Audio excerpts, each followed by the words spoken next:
Imagine living each day with a calm mind, clear thoughts, and a strong heart, no matter what happens around you. Imagine waking up and knowing that no matter what stress, noise, or pressure comes your way, are in control. You are steady. You are unshakable. You. But tell me the truth. How many times have you felt the opposite? How many days have started with anxiety, frustration, or that heavy feeling that life is just too much? How many times have you reacted without thinking, lost your patience, or felt like life was happening to you, not for you? The way you think shapes the way you live. And when your mind is full of worry or chaos, your whole life feels out of balance. But when your thoughts are strong, calm, and focused, your life starts to change. Your decisions become better. Your relationships get easier. You stop wasting time on things you can't control. Today, you're going to discover the philosophy that can help you do exactly that. Stoic philosophy. And don't worry, it's not about big, confusing words or ancient books. It's about real-life tools you can use every day to become more peaceful, more powerful, and more free. These aren't just ideas. They are life principles that have helped people for thousands of years. From Roman emperors to everyday people like you and me. So get ready, because after this video, you'll look at life differently. You'll stop being controlled by your emotions and start guiding them with reason. You'll learn how to protect your peace, no matter what happens outside of you. This is more than just watching a video. This is training your mind to stay calm in chaos, to stay strong in discomfort, to stay focused in a noisy world. So sit down, take a breath, and write this down. I am not here to control the world. I am here to control myself. Repeat it. Feel it. Believe it. Because the more you remind your mind of this truth, the stronger it becomes. The calmer you live, and the better your life gets. One choice, one thought, one breath at a time. Now let's begin. Some days feel like they pass without meaning. You wake up, do what needs to be done, check the messages, go to work, go home, and by the time your head hits the pillow, you wonder where the time went. You lived the whole day, but you don't remember being in it. It's like you existed without living. Now, think about this. What if one day a week could bring everything back into focus? What if one day could help you make sense of all the others? The Stoics believed in something powerful, setting aside regular time to pause, reflect, and reconnect with what truly matters. This wasn't about escape. It wasn't about running from life's stress. It was about facing it better, stronger, with more clarity. They didn't call it a Sabbath, but their practice held the same soul. Seneca wrote letters not just to give advice, but to help others, and himself, step back from the rush of life and see things as they really are. This was not laziness. It was discipline of the highest kind, the discipline to slow down with purpose, to think, feel, learn, and grow without distraction. And in our modern world, that might be the greatest strength of all. Seneca often said that people are frugal with their money, but wasteful with their time. They guard their wallets, but give away their hours like loose change. The Stoic Sabbath is the antidote to that waste. It's the practice of claiming back your mind, not in dramatic moments, but in still, consistent ones. And it starts by making one day sacred, not in a religious way, but in a personal, philosophical way. This day is not for errands, not for catching up on tasks, not for working ahead. It's for reviewing who you are, how you've been living, and where you're going. It's about realigning your actions with your values, instead of drifting through another week that looks like the one before. The Stoic Sabbath begins with silence. No phone, no inbox, No need to perform. Instead, it's about returning to yourself. Sit down with a notebook. Let your thoughts come out raw. Write about what you said that week, what you did, what made you angry, what made you proud, and what you could have done better. This is not about being perfect. It's about being honest. Most people don't do this because silence can feel uncomfortable. When you stop moving, you start to hear your own thoughts, and not all of them are easy to listen to. But this is exactly where growth begins. You can't change what you won't look at, and 1 hour of deep reflection can do more for your progress than 100 hours of mindless action. On this day, you also train your attention. You ask questions that go deeper than just, "What did I get done?" Instead, ask, "What kind of person was I this week? Did I act with courage or fear? Did I speak the truth or stay quiet to be liked? Did I use my time wisely or let it slip away?" These questions hurt sometimes, but they sharpen the soul. They guide you back to what matters. Marcus Aurelius did this daily in his meditations. He wasn't writing to impress anyone. He wasn't posting for followers. He was holding himself accountable, checking the quality of his thoughts, making sure he wasn't becoming someone he wouldn't respect. You can do the same. You don't need fancy words or long hours. What matters is the intention. 1 hour a week where your only goal is to be real with yourself. That's how change starts. That's how clarity grows. You can also use this day to read, not for entertainment, but for insight. Read one passage from Seneca, Epictetus, or Marcus. Then sit with it. Let it echo in your mind. Ask what it means for your life. For example, Seneca said, "He who is everywhere is nowhere." That might sound poetic, but think deeper. Are you spreading yourself too thin, saying yes to everything and giving your best to nothing?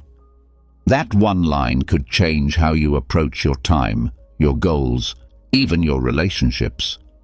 But don't stop at reading. Reflect on what you've absorbed. What stuck with you? What felt uncomfortable? What truth are you avoiding because it's easier to stay distracted? The Stoic Sabbath is about bringing light into the corners of your mind that you usually ignore. And while others use their weekend to escape from life, you use yours to go deeper into it.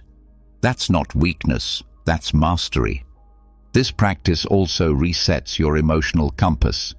If something has been bothering you all week, something someone said, a mistake you made, a decision that feels off, write it out, break it down.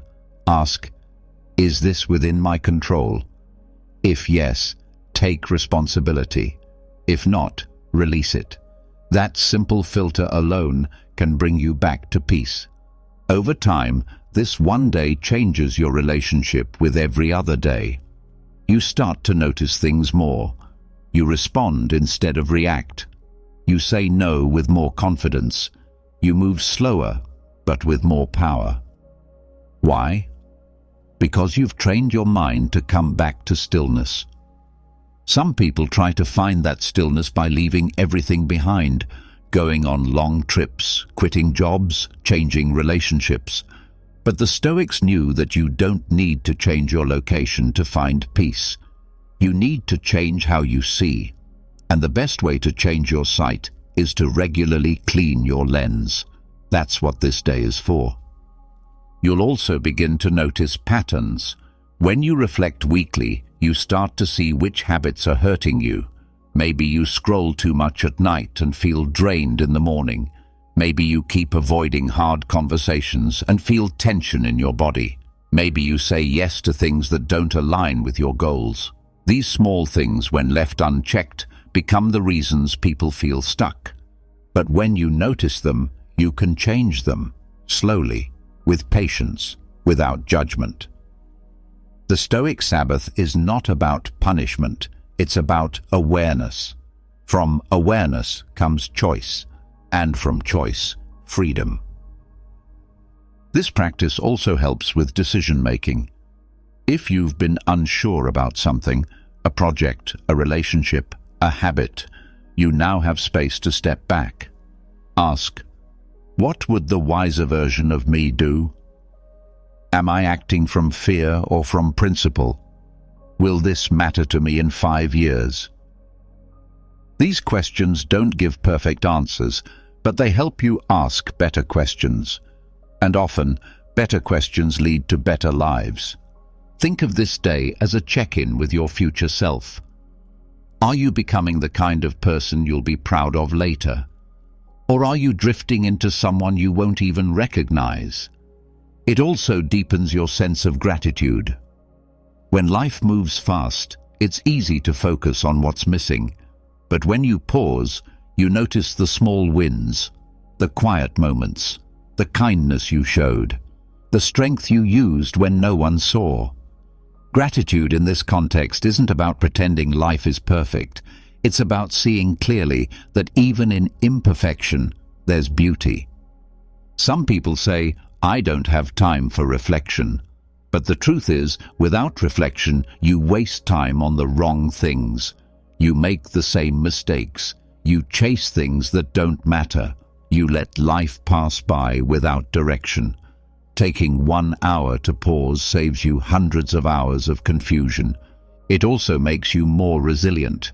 Because when life throws something hard at you, and it will, you'll have a stronger mind. A mind that's practiced in patience, in perspective, in letting go of what you can't control. This strength doesn't appear by magic. It's built through quiet, consistent reflection. You don't need to wait for a crisis to become wise. You don't need to lose everything to wake up. You just need to make space every week, to slow down, to think, to feel, to align. Over time, this weekly ritual becomes something you look forward to. Not because it's easy, but because it's real.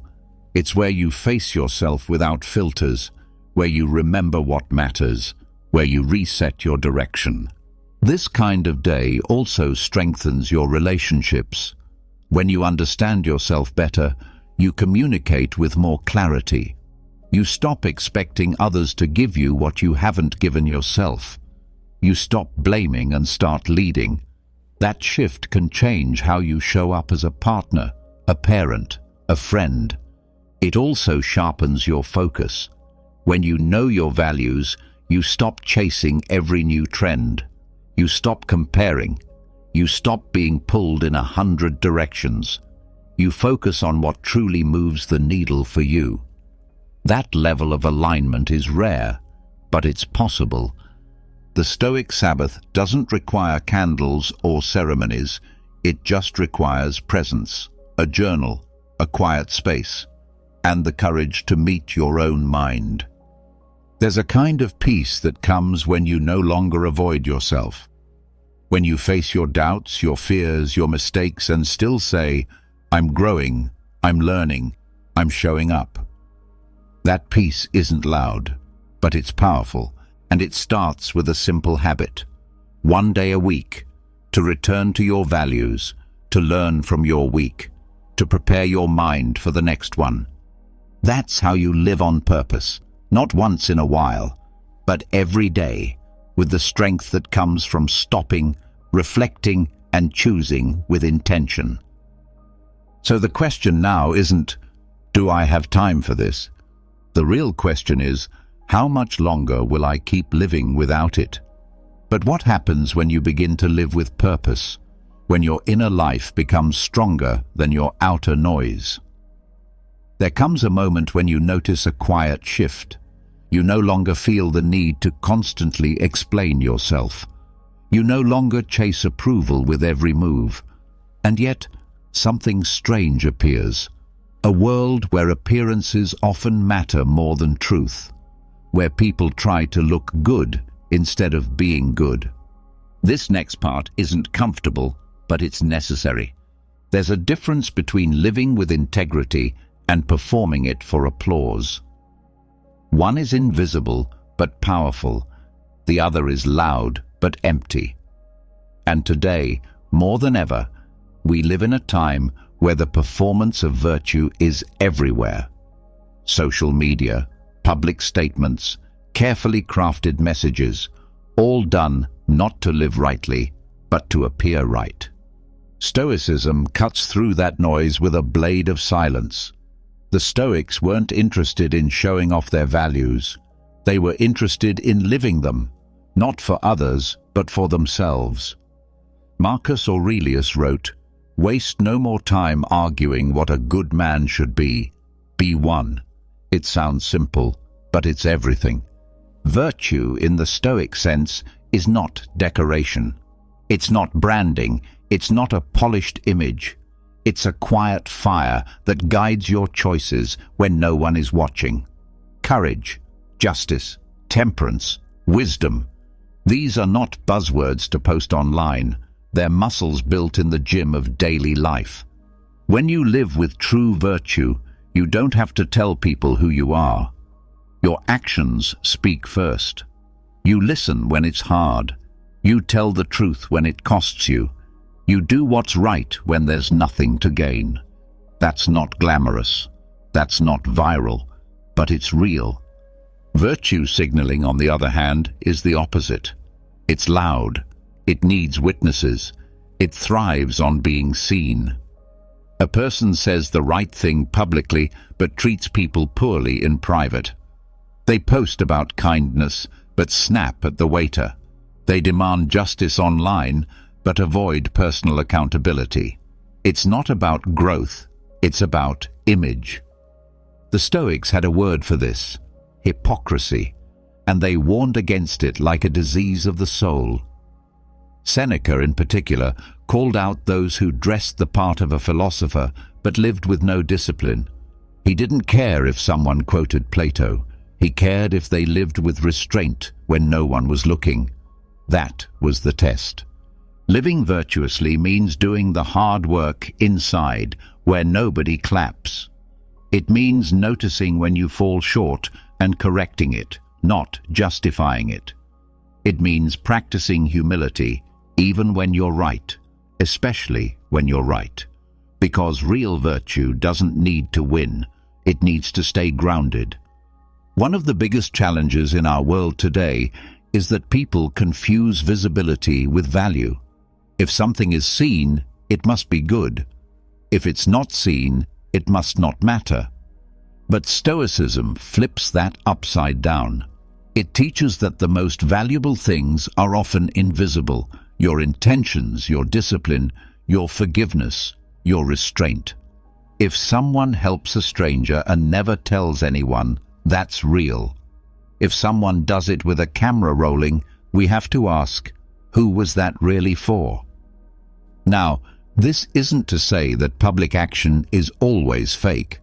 Of course not. But Stoicism teaches us to look inward first, to examine our motives, to ask, am I doing this because it's right, or because I want to be seen doing what's right? That one question can transform the way you move through the world. The Stoics also knew that the craving for approval is one of the greatest traps of the human mind. Epictetus said, "If you want to improve, be content to be thought foolish and stupid." That's hard. That's brutally hard. Because who wants to look foolish when you're trying to live well? But that's the point. Virtue means you don't chase the crowd. You don't bend your values just to be accepted. You stand where it's right, even if you stand alone. Living virtuously also means letting go of the need to correct others all the time. You focus on your own alignment. That doesn't mean you ignore injustice or stay silent about harm, but it means you lead with example, not ego. You show the way through your own discipline, not through shaming, not through outrage. You also understand that real virtue is built over time. It's not a label you earn once and keep forever. It's a choice you make again and again, especially when it's hard. Anyone can be kind when they're in a good mood, but can you be kind when you're angry? Can you be just when it costs you something? Can you be calm when you're under pressure? That's where virtue is forged, and that's what makes it powerful. Because once it's real in you, no one can take it. People can misunderstand you. They can judge you. They can mock you. But if your soul is aligned, their opinions lose power. You don't need to prove anything. You just keep showing up with quiet strength. There's another reason Stoics valued silent virtue. It protects the soul from pride. When you constantly seek to be seen as good, you risk building your identity on the approval of others. And once that approval goes away, what happens to your worth? Stoicism helps you build a self that stands on its own, rooted in values, not applause. That doesn't mean you don't care about others. On the contrary, you care more deeply, because your care isn't performative. It's not calculated. It's not for show. It's for service. When you live this way, something else happens. You become a mirror.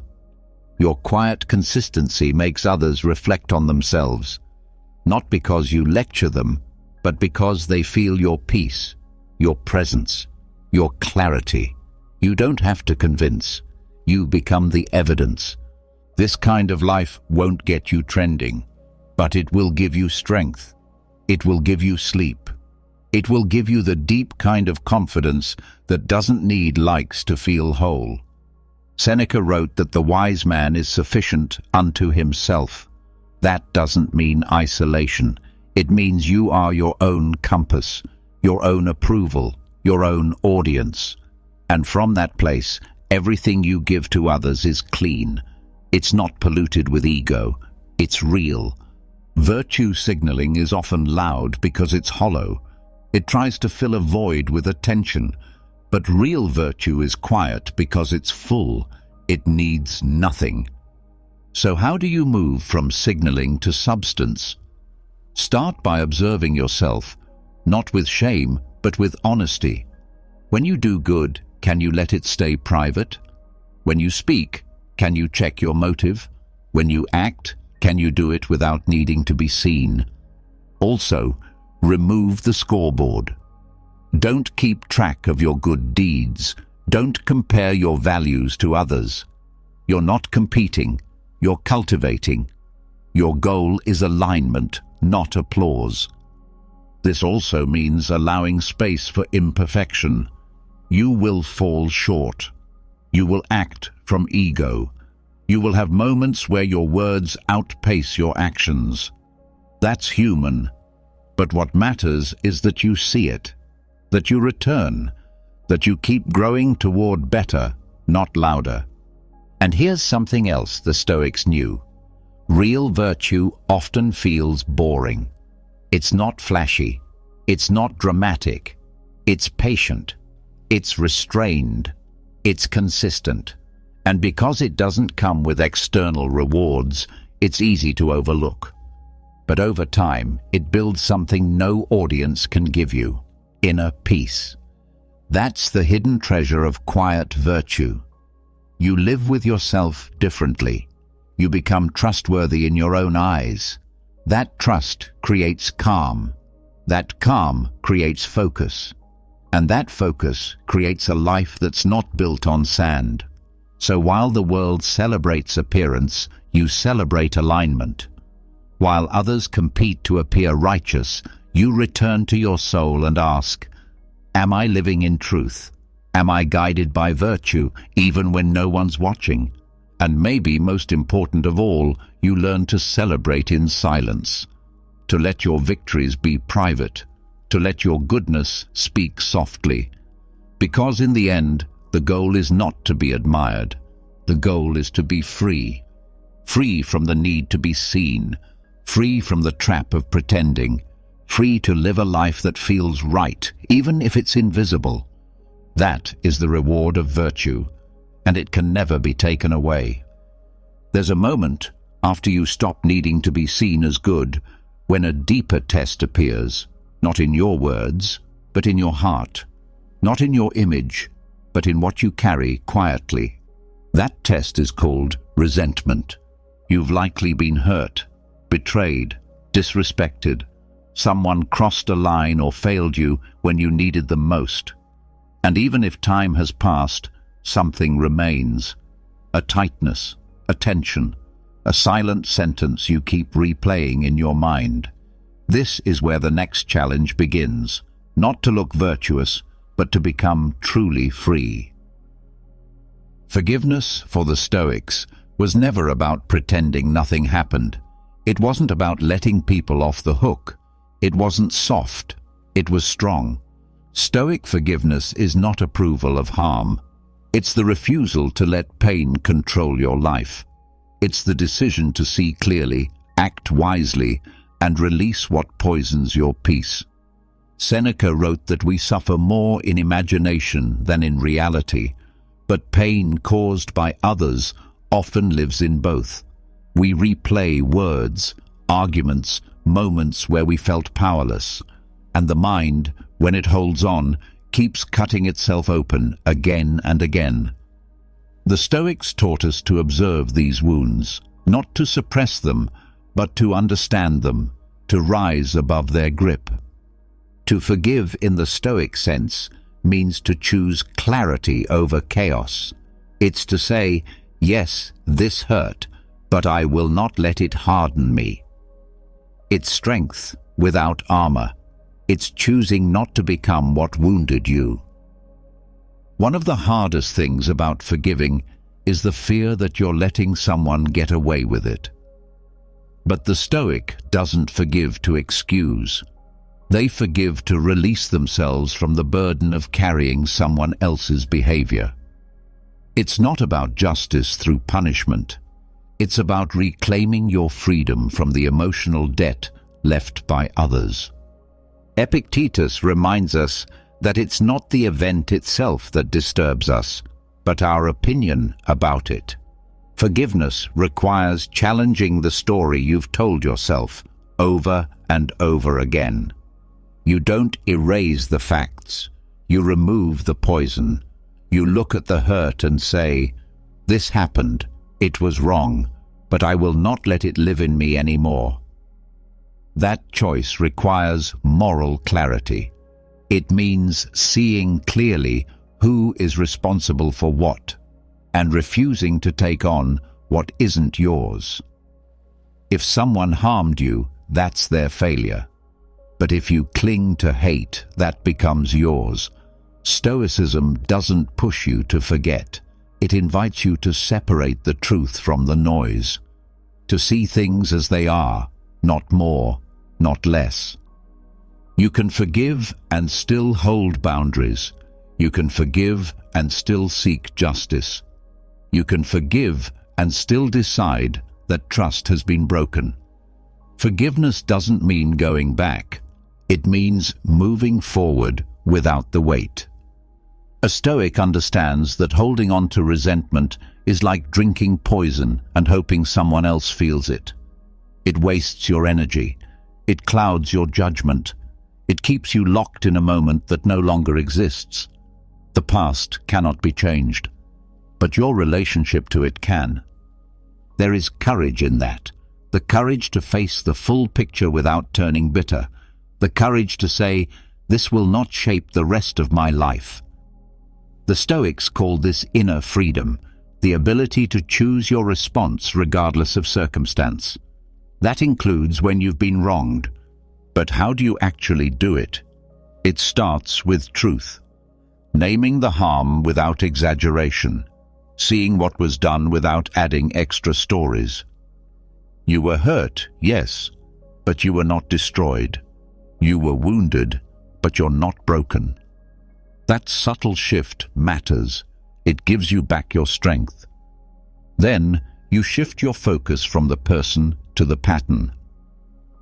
What did this experience teach you about your values, your boundaries, your assumptions?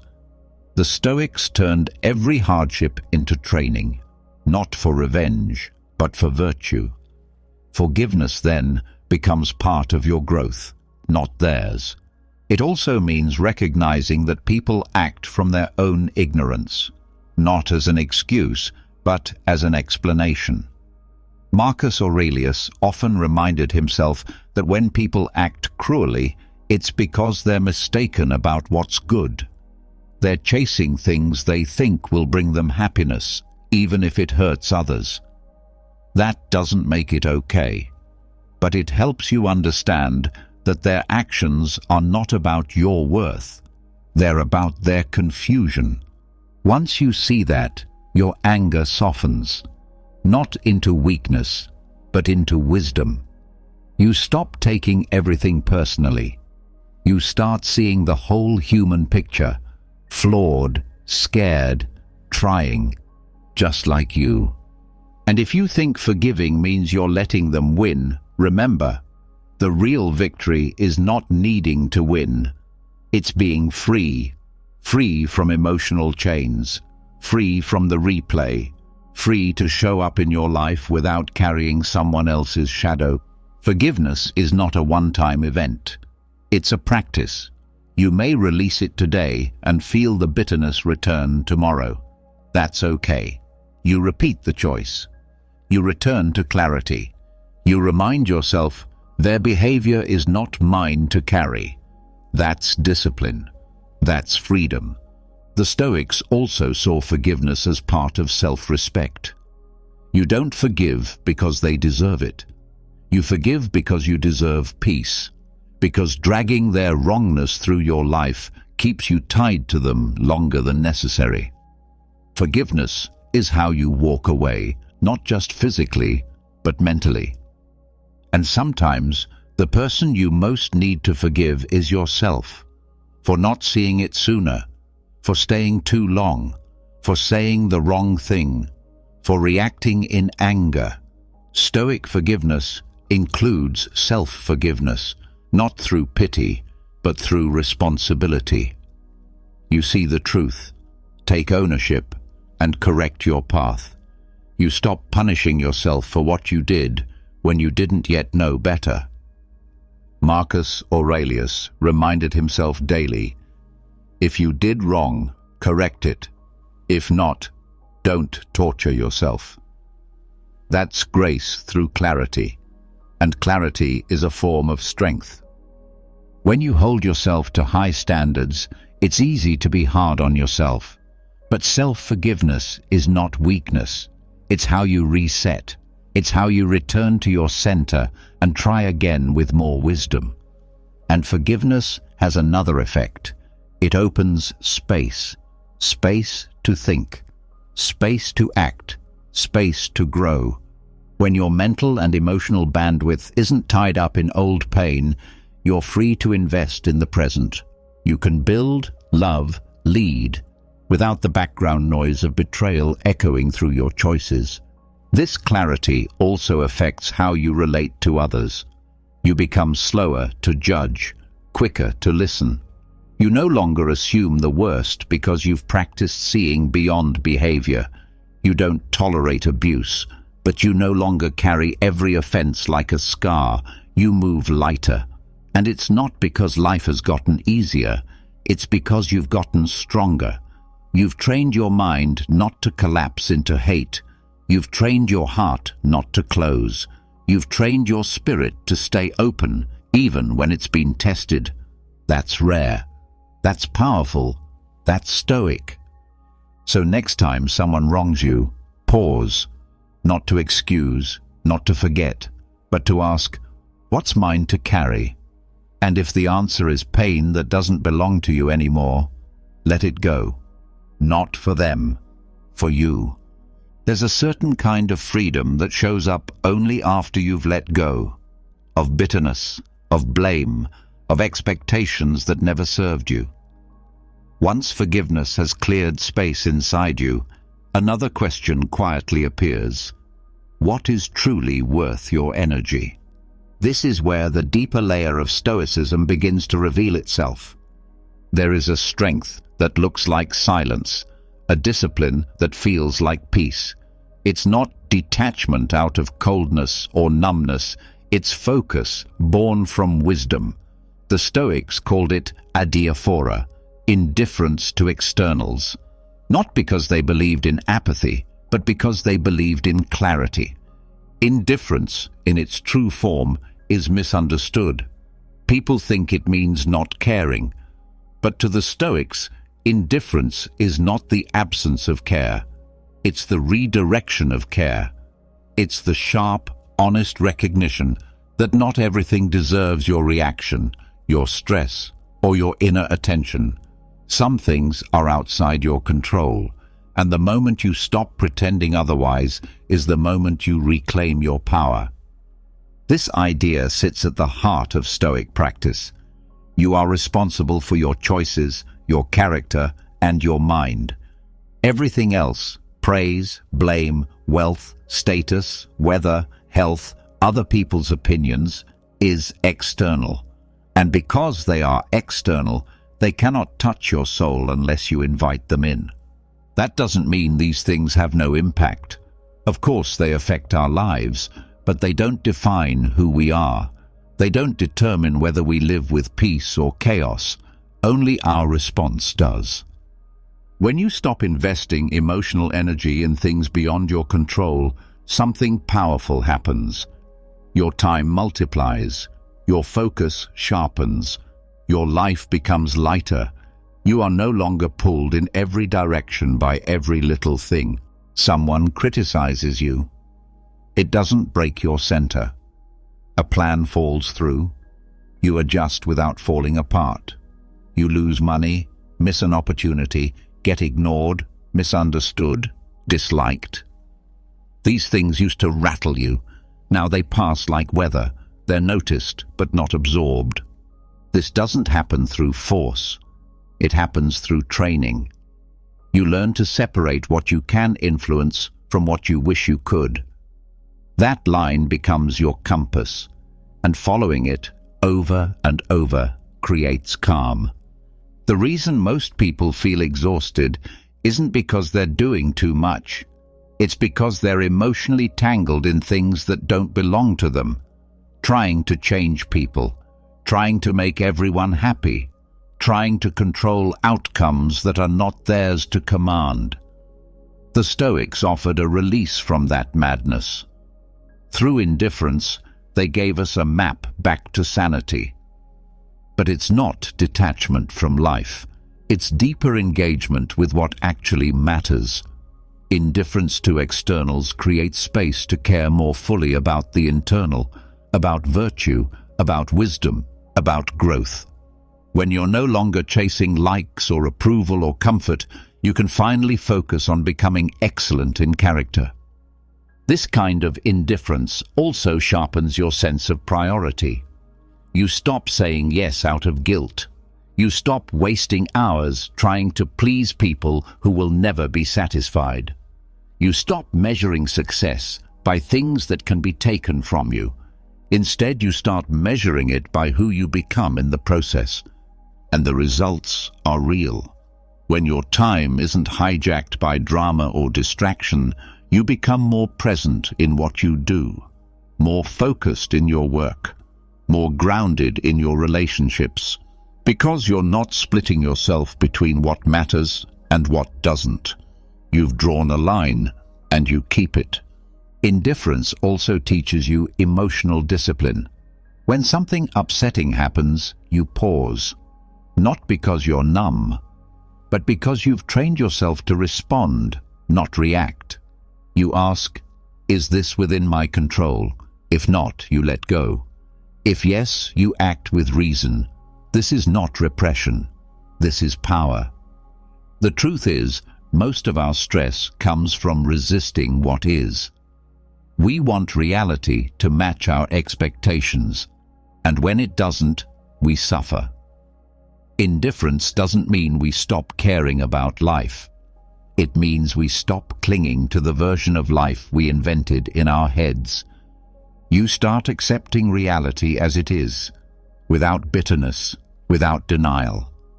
That acceptance brings peace. Not because everything is easy, but because you're no longer at war with what you cannot change. And this practice creates incredible strength, not the kind that flexes in front of others, but the kind that holds steady when storms come. The Stoics didn't want you to escape the world.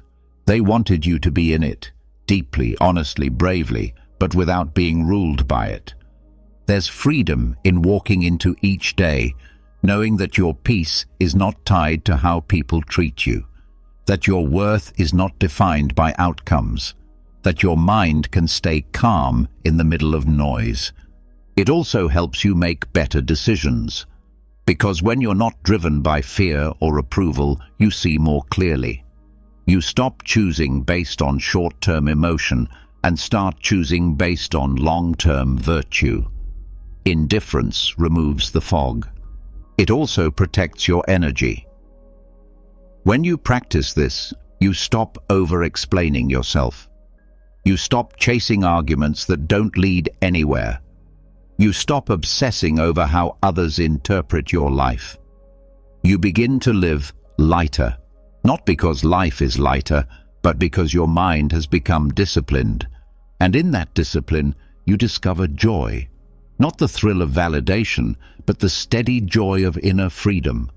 The joy of knowing that your life is yours again, that you've stopped outsourcing your happiness to things you don't control. Indifference to externals is not about cold detachment. It's about warm focus. You still love, care, create, and contribute. But you do it with clear eyes and a steady hand. You don't try to bend the world. You bend yourself toward what matters. And because of that, you suffer less. Not because pain disappears, but because your resistance to pain disappears. You no longer expect the world to be perfect. You expect yourself to be resilient. That mindset changes everything. You start to see setbacks as part of the path. Discomfort becomes a teacher. Loss becomes a lesson. Every challenge becomes fuel for growth. Because your peace no longer depends on smooth conditions, it depends on your own clarity. When you practice indifference, your identity becomes stronger. You don't shift with every opinion. You don't collapse when something ends. You don't inflate when praised or deflate when ignored. You stay rooted. That stability helps others too. When you're calm, they feel safer around you. When you're clear, they find clarity in your presence. You become someone people can lean on, not because you have all the answers, but because you're not tossed around by every wind. This kind of presence can only grow in the soil of indifference to what doesn't matter. And it's not about becoming emotionless, it's about not becoming enslaved by emotion. You still feel, but your feelings don't drive your choices, your values do. And because of that, you trust yourself more, you respect yourself more. That respect leads to peace, the kind that doesn't depend on outcomes, the kind that comes from knowing, I showed up, I acted from principle, I wasn't pulled off course by every external wave. Indifference is not passive, it's active refusal to give power to things that have no real power. It's how you guard your mind, how you protect your values, how you reclaim your time. And the beauty of it is, it's available now. You don't need perfect conditions. You don't need anyone's permission. You just need the courage to draw that line. This matters. That doesn't. And then live it. Again and again. Until it becomes your way. Not just an idea, but a habit. That's how the hidden power of indifference becomes your quiet advantage in a noisy world. Once you begin to master the power of indifference, something else begins to shift beneath the surface. You stop reacting to every external force. You stop giving away your time, energy, and peace to things that don't deserve it. You develop focus, discipline, and calm. But then, quietly, a new temptation appears. The urge to become perfect. The desire to live up to some flawless version of yourself, or worse, some imagined ideal of what a philosopher, a Stoic, or a truly virtuous person should be. It's subtle. It sneaks in through admiration, through ambition, through the constant hunger to be better. You study the teachings, you read the quotes, you begin to build an image in your mind of the Stoic sage, the one who never loses control, who never doubts, who never wavers, and slowly, without realizing it, you stop allowing yourself to be human. This is where another kind of wisdom is needed. The Stoics spoke often of the sage, but they never claimed to be one. Not Marcus Aurelius, not Seneca, not Epictetus. They knew the sage was a guidepost, not a destination, a standard to learn from, not a mirror to compare yourself against. The sage was never meant to make you feel small. It was meant to keep you grounded in the pursuit of growth. The danger of worshipping the sage lies in distortion. You begin to judge yourself not by progress, but by distance from perfection. And when that happens, every mistake feels like failure. Every emotion becomes weakness. Every moment of confusion becomes shame. But that's not Stoicism. That's ego in disguise. Stoicism was never about becoming superhuman. It was about becoming more fully human, wise, courageous, balanced, and compassionate within the limits of your own nature. The true practice is not to become the sage. It's to move in that direction, knowing you never arrive, knowing the road is endless, and choosing to walk it anyway. Because the value is not in reaching the end. It's in who you become along the way. Contemplating the sage should inspire humility, not pressure. It should help you ask, how can I respond better next time, instead of, why do I keep messing this up? That shift turns guilt into growth. It turns self-judgment into self-awareness. There's nothing wrong with looking up to someone wiser. It can help you clarify your values. It can remind you what matters. But the moment you start idolizing, you stop learning. You turn a living philosophy into a frozen image. And frozen things don't grow. The Stoics themselves made this distinction. They described the sage in theory, but never expected to meet one in practice. The point wasn't to find the perfect example.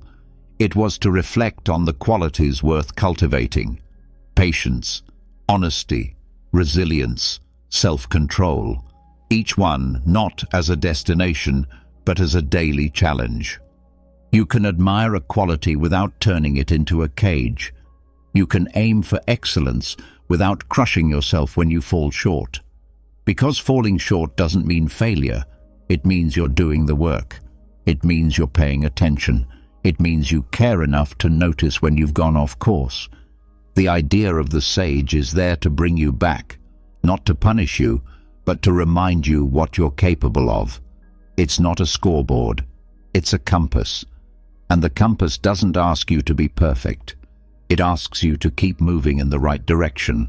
This mindset protects you from one of the most damaging traps: the belief that progress must always be visible, that your practice should look good from the outside. But the most meaningful progress happens quietly. No applause, no perfection, just small, honest efforts repeated over time. When you stop worshipping the sage, you give yourself permission to be honest about where you really are. That honesty is more useful than any image, because from that place you can actually grow. You can see clearly what needs work. You can forgive yourself without making excuses, and you can move forward without dragging shame along for the ride. Perfectionism is not strength. It's a form of fear. It says, if I don't get it right, I'm not enough. Stoicism rejects that. It says, you are enough to begin again, begin better. Every day is a new test. Every moment is a chance to return to your values. And if you ever feel overwhelmed by how far you still have to go, Remember, even Marcus Aurelius had doubts. Even Epictetus spoke with urgency because he knew how easy it was to forget what we've learned. The difference is, they didn't let those struggles stop them. They used them. They practiced in the middle of chaos, not in the absence of it. So you can stop waiting to be perfect before you start showing up with integrity. You can stop punishing yourself for not being the sage. The world doesn't need more statues. It needs more people willing to do the hard, quiet work of growth. That work is messy. It's full of contradictions. Some days you're disciplined. Other days you lose your temper. Some mornings you rise with purpose. Others you forget everything you've learned. But the sage doesn't disappear because of a bad day. The compass still points north, and you're still on the path. There's a deeper peace in letting go of the pressure to always be composed. It allows you to focus on what really matters: how you respond after the fall, how you realign after drifting, how you continue even when you're tired of trying. Growth doesn't require perfection. It requires honesty, effort, and the humility to keep going. You also stop comparing yourself to others who seem more together. Because now you know, the person who appears calm might be full of fear. The one who quotes Stoicism fluently might still panic in silence. What matters is not the performance. What matters is what you build when no one is watching. Contemplating the sage can keep you grounded if you use it correctly. If you reflect on their discipline without expecting to match it. If you draw lessons from their life without turning them into gods. The sage is not an idol. It's a mirror for your best self, your potential. Not a demand, but a direction. And when you stop chasing perfection, you start building consistency. You show up even when it's not dramatic. You return to the practices even when they feel boring. You stay focused even when no one notices. This quiet repetition is what transforms you. Because greatness in Stoicism doesn't come from one flawless moment. It comes from 1,000 small choices. Choices to pause, to speak honestly, to act with restraint, to admit a mistake, to forgive, reflect, and begin again. The sage is not a superhero. The sage is someone who lives with principle, especially when it's hard. Someone who practices what they preach, even when no one's watching. Someone who fails and corrects, who struggles and keeps walking. You're not supposed to worship that. You're supposed to join it. And you do that not by copying every move, but by finding your own version of those values, your own way of living with wisdom, your own rhythm of returning to what matters. That's how philosophy becomes alive, when you make it yours. So keep studying, keep reflecting, keep learning. But don't forget that the real test is in your actions, not in how close you are to the sage, but in how deeply you live your truth. Progress, not perfection. Direction, not destination. This is how you grow without breaking. This is how you pursue virtue without pride. This is how you follow the sage without ever needing to become one. When you stop idolizing perfection and start focusing on steady, honest growth, something else comes into focus. Your body, not as decoration, not as a symbol of worth, but as a tool, a vessel, a temporary, powerful partner in the practice of virtue. After all, what good is wisdom if you're too tired to act on it? What use is clarity if your physical habits drag you down? The Stoics knew that the body matters, but not in the way modern culture obsesses over it. They saw it not as a trophy or a status symbol, but as an instrument for living a good life. Not the goal, but the means. They did not glorify the body, nor did they neglect it. Instead, they maintained it with respect, purpose, and discipline. This is a radical shift from what we're taught today. In much of the modern world, the body has become a project of endless comparison, a billboard of identity, a measurement of social value. But the Stoics rejected vanity. They did not train for admiration. They trained for function, for readiness, for the ability to meet life's demands with strength and balance. Caring for the body was a moral act, not because of how it looked, but because of what it allowed them to do. Wake up early, endure discomfort, speak clearly, resist laziness, serve others, show up fully. The body supported these goals, and so it was given its due attention, but never worshipped. Seneca wrote that a philosopher should care for his body, but not be ruled by it. If it failed, he would adapt. If it was strong, he would use it well. But in neither case did it define who he was. This is a powerful mindset, one that protects you from both obsession and neglect. Discipline, in the Stoic view, is not about extremes. It's about alignment. You eat not to punish or reward yourself, but to sustain clarity. You train not to sculpt an image, but to build endurance for life's weight. You rest not out of laziness, but to be fully present when action is needed. This kind of relationship with the body is rare today. Most people are either disconnected from their bodies, treating them like afterthoughts, or completely consumed by them, chasing ideals that shift with every trend. But Stoicism teaches that health is not a performance. It is preparation. When your body is strong, your mind is sharper. You move through the day with energy. You make decisions faster. You carry yourself with purpose. You feel less reactive, less foggy, less weak. This is not about reaching a perfect state. It's about staying capable. The Stoics understood that you can't control everything that happens to your body. Illness, injury, age, these come whether you like it or not. But what you can control is how you treat it in the time you have. You can train it to be resilient, to recover, to serve, and to resist decay for as long as possible. Marcus Aurelius, even as emperor, reminded himself daily that the body was just flesh, blood, and bone. He didn't attach his worth to it. He used it as a tool. When it hurt, he didn't panic. When it weakened, he adapted. But he didn't ignore it either. He stretched, he worked, he walked. He understood that philosophy doesn't live only in books. It lives in how you carry yourself every day. There's also a deeper lesson here. Caring for your body builds character. It teaches patience. It demands consistency. It asks you to show up even when you don't feel like it. And that kind of discipline spills over into every other part of your life.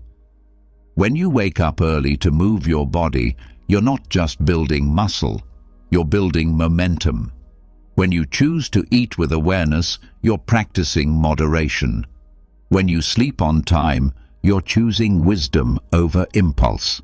These choices reinforce who you are becoming, not just physically, but ethically. But here's the difference. The Stoics didn't glorify discomfort for its own sake.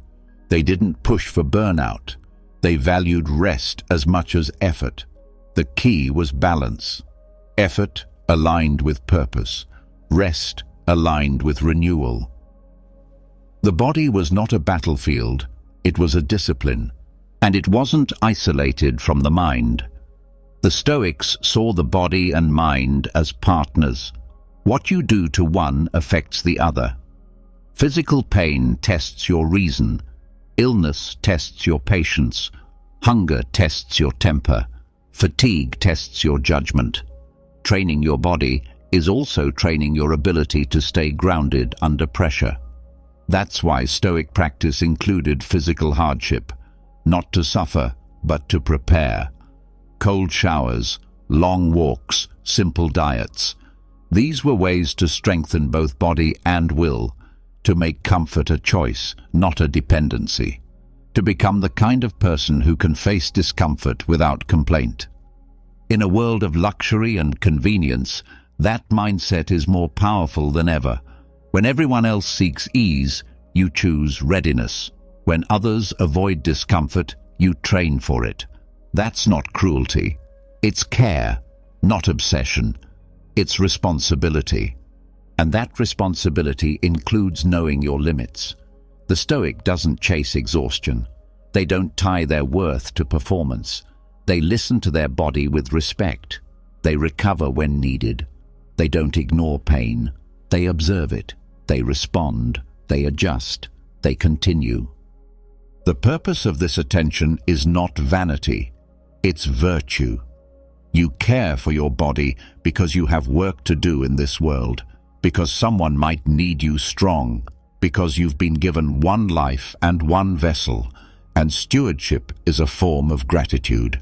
You don't neglect it because that's waste. You don't worship it because that's foolish. You maintain it because it is your tool for action. And when it's well tended, everything else improves. You think clearer, you move faster, you sleep deeper. You resist temptation more easily. Your emotions become steadier. Your resilience sharpens.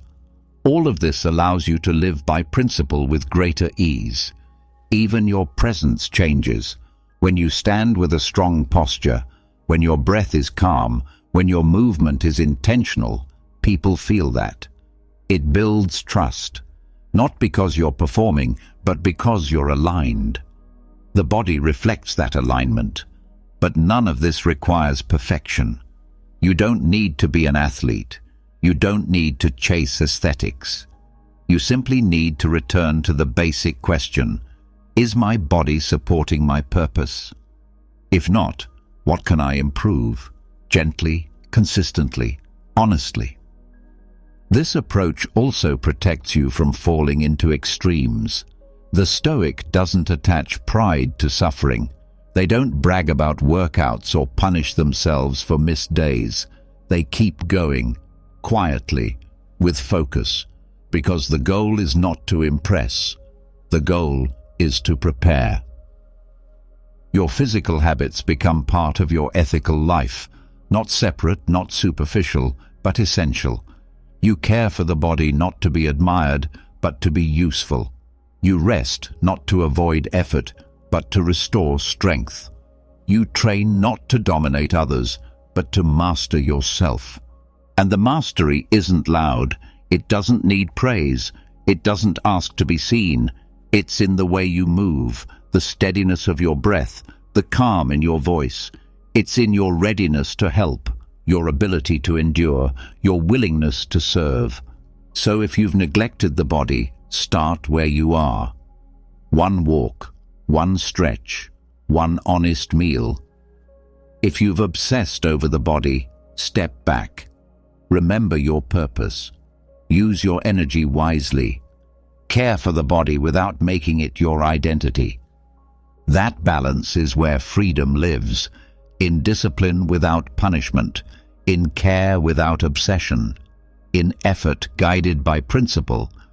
This is how the Stoics trained, not to shine, but to serve, not to sculpt an image, but to strengthen a soul. And they used the body not as a trophy, but as a tool, a bridge between intention and action, a quiet ally in the pursuit of virtue. Once you begin treating your body as a tool for purpose rather than a target for praise, you start noticing another pattern. Even when the body is well-fed, well-rested and strong, the mind can still be noisy. The breath may be calm, the posture steady, but inside your head, a storm may still be speaking. And it speaks often, with urgency, with volume, and with distortion. The Stoics taught that much of our suffering does not come from events, but from the story we tell ourselves about those events. That story rarely pauses. It judges everything. It replays conversations. It imagines disasters. It creates arguments that haven't happened and regrets that haven't healed. It calls itself truth, but most of the time, it's fiction. This inner narrator is not your enemy, but it is not your master either. It evolved to protect you, to interpret the world quickly, to assign meaning so you could act. But when it goes unchecked, it becomes a critic, a dramatist, a false prophet of what people think, what might go wrong, and why you are not enough. Stoicism offers an answer, not by trying to erase thoughts, but by helping you see them clearly. To the Stoics, it was not thinking that caused trouble, but unexamined thinking. Thoughts can be tools, or they can be traps. It all depends on whether you question them. The first step is noticing the story, not in the middle of a breakdown, but in the quiet moments where a thought arises. They don't respect me. This always happens. I can't do this. Instead of reacting, you pause. You look at the sentence in your mind like a stranger's voice, and then you ask, is this true, or is this just habit? Most thoughts are habits. They come from past pain, repetition, or fear. They wear the costume of logic, but underneath, they are just noise. Epictetus taught that we are disturbed not by things, but by the view we take of them. That view often arrives as a monologue you didn't ask for, but you still listen. Silencing the inner narrator doesn't mean shutting down thought. It means creating space between thought and identity. It means remembering. Not every thought is a fact. Not every feeling is a forecast. Not every story is worth telling again. You do this by observing your thoughts like a Stoic watches a storm, not with panic, but with distance. You say, a thought is passing through. Let me see it without becoming it. That small act turns chaos into awareness, and awareness is where self-command begins. The Stoics used reason as their anchor. When fear spoke, they questioned it. When pride rose, they examined it. When anger burned, they challenged it. They knew the mind could deceive as easily as it could guide. So they treated it like a muscle, one to be trained, not blindly obeyed. This discipline helps you reduce anxiety, not by denying uncertainty, but by stopping the stories that exaggerate it. Your narrator says, "What if this ruins everything?" Stoic thinking replies, "Let's look at what's actually happening." Often, the worst-case scenario is not real. The suffering is in the projection, not the present. Marcus Aurelius reminded himself constantly, "You have power over your mind, not outside events. Realize this, and you will find strength." That power begins when you start choosing which thoughts to feed and which ones to release. Feeding a thought means rehearsing it, repeating it, believing it without challenge. Releasing it means seeing it rise and fall like a wave that doesn't need your attention to crash. You are not the wave. You are the ocean underneath. You also start to separate yourself from your inner critic. The narrator often sounds like you, but its tone is judgmental, impatient, harsh. It points out what's missing, what went wrong, what others might be thinking. You can notice this voice and say, "That's not me. That's the untrained part of my mind trying to stay in control." The Stoics weren't immune to inner noise, but they created practices to keep it from taking over. One of those practices is writing. Putting your thoughts on paper breaks their illusion of power. What sounds overwhelming in your head often looks small when written down. Another practice is reframing. When your narrator says, "I failed," the Stoic reframes, "I learned." When it says, "They hurt me," the Stoic reframes, "They acted from ignorance, not evil." When it says, This is the end, the Stoic reframes. This is one part of a much longer story. This reframing isn't denial, it's choice. It's the decision to tell a story that strengthens you, not weakens you. A story grounded in reason, not panic. In clarity, not catastrophe. You also develop the skill of silence, not just externally, but internally. The ability to sit in stillness without filling it with words. This is rare. Most people reach for noise the moment silence arrives.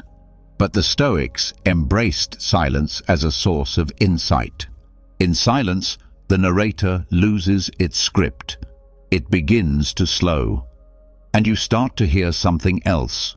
Truth beneath thought. Wisdom that does not need language. A knowing that comes from presence, not opinion. This is not a one-time fix. The narrator will keep returning. It will comment on your work, your relationships, your choices. It will try to pull you into old roles. The victim, the hero, the one who never measures up. Each time you get to decide, do I believe this? Do I respond? Or do I return to stillness? You also begin to notice that the narrator loves patterns. It recycles the same fears, the same assumptions, the same doubts. Once you see the pattern, you no longer fear it. You say, this again, and let it pass. That shift from reaction to observation is freedom. In time, you become less interested in mental storytelling. You crave peace more than drama. You value stillness more than self-talk. And when thoughts come, you meet them with curiosity, not judgment. You ask, does this help me live better? If not, you release it. This changes how you speak to yourself. Your inner voice becomes more compassionate, more patient, more honest, not soft, but supportive. You correct without shaming. You reflect without spiraling. You speak to yourself as a friend, not an enemy. And as the inner narrator loses its grip, something else grows in its place. Presence. You start to be where you are, to do what you're doing, fully, without constantly explaining it to yourself. You walk without replaying. You speak without rehearsing. You listen without waiting to respond. Life becomes quieter inside. Not empty, but focused. Not dull, but deep. This is the result of Stoic training. Not a silencing of the mind, but a strengthening of it. So that thought becomes tool, not tyrant. So that the narrator serves you instead of running you. It doesn't mean you never think. It means you think clearly, with choice, with awareness. It means you stop being dragged by your mind and start guiding it. This is how the Stoics lived. Not free from thought, but free from being ruled by it. Not empty, but steady. Not without inner voices, but with the strength to answer them wisely. That strength is available now. In every moment you choose stillness over story, clarity over reaction, awareness over noise. That is the quiet victory. That is how you return to yourself, fully, calmly, and on purpose. When the inner narrator begins to quiet, you start to notice what's been beneath all along, the clarity to see, the space to create. The noise fades, and something steady rises.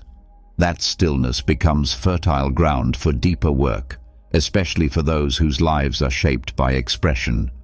For artists, writers, musicians, thinkers, and builders of all kinds, the mind is the tool and the battlefield. And this is where Stoicism meets creativity in the most unexpected and powerful way. Creative people often wrestle with intensity. There's passion, doubt, longing, perfectionism.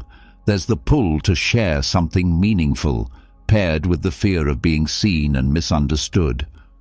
There's the joy of building and the pain of being judged for what you've built. But Stoicism offers creators a quiet strength that shields without numbing, sharpens without hardening.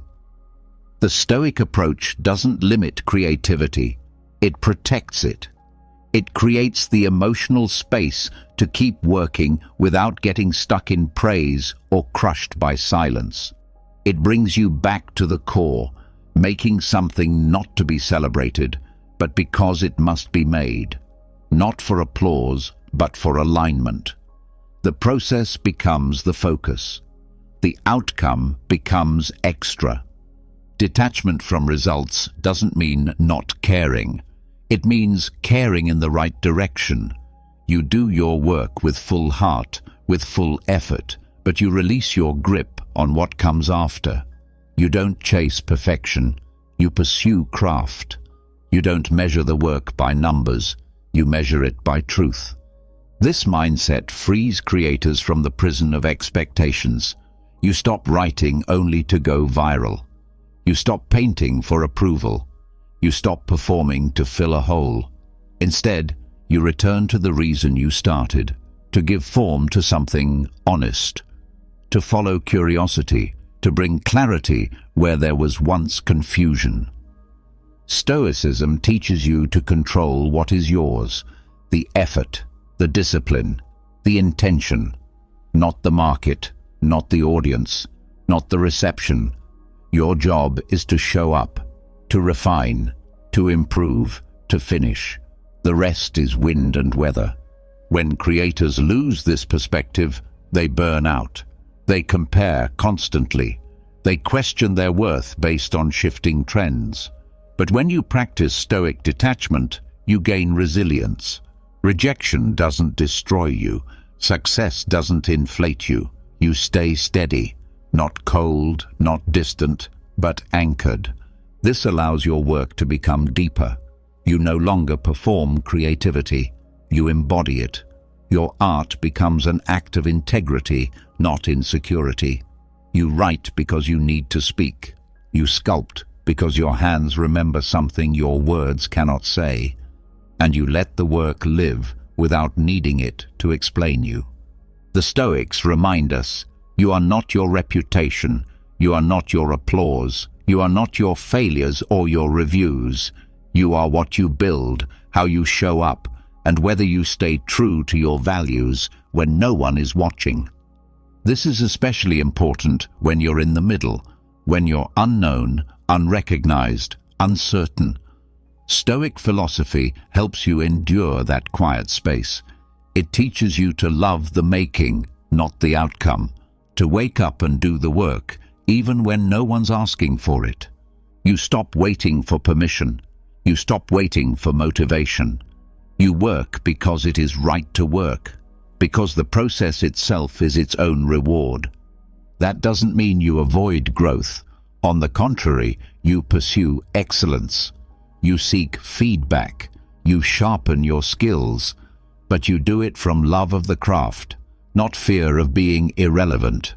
You stop begging your art to make you feel valuable. You bring value to your art by being disciplined. Stoicism also helps with fear. The fear of starting, of being seen, of being criticized. The Stoic doesn't deny fear. They walk with it. They see it, thank it for showing up, and continue anyway. Because fear does not decide. Principle does. You also learn how to endure silence. There will be projects that land with no echo, posts that no one sees, work that no one acknowledges. And in that silence, many creators stop. But the Stoic creator continues, not because they're immune to disappointment, but because they've trained their mind to care more about the work than the reward. There is joy in this, not loud joy, but the deep, satisfying kind. The kind that comes from knowing you gave your best, even if the world never notices. You sleep better, you speak less, you create more. You also become a better collaborator. Stoic practice teaches humility. You let go of the need to be right. You listen. You give feedback without ego.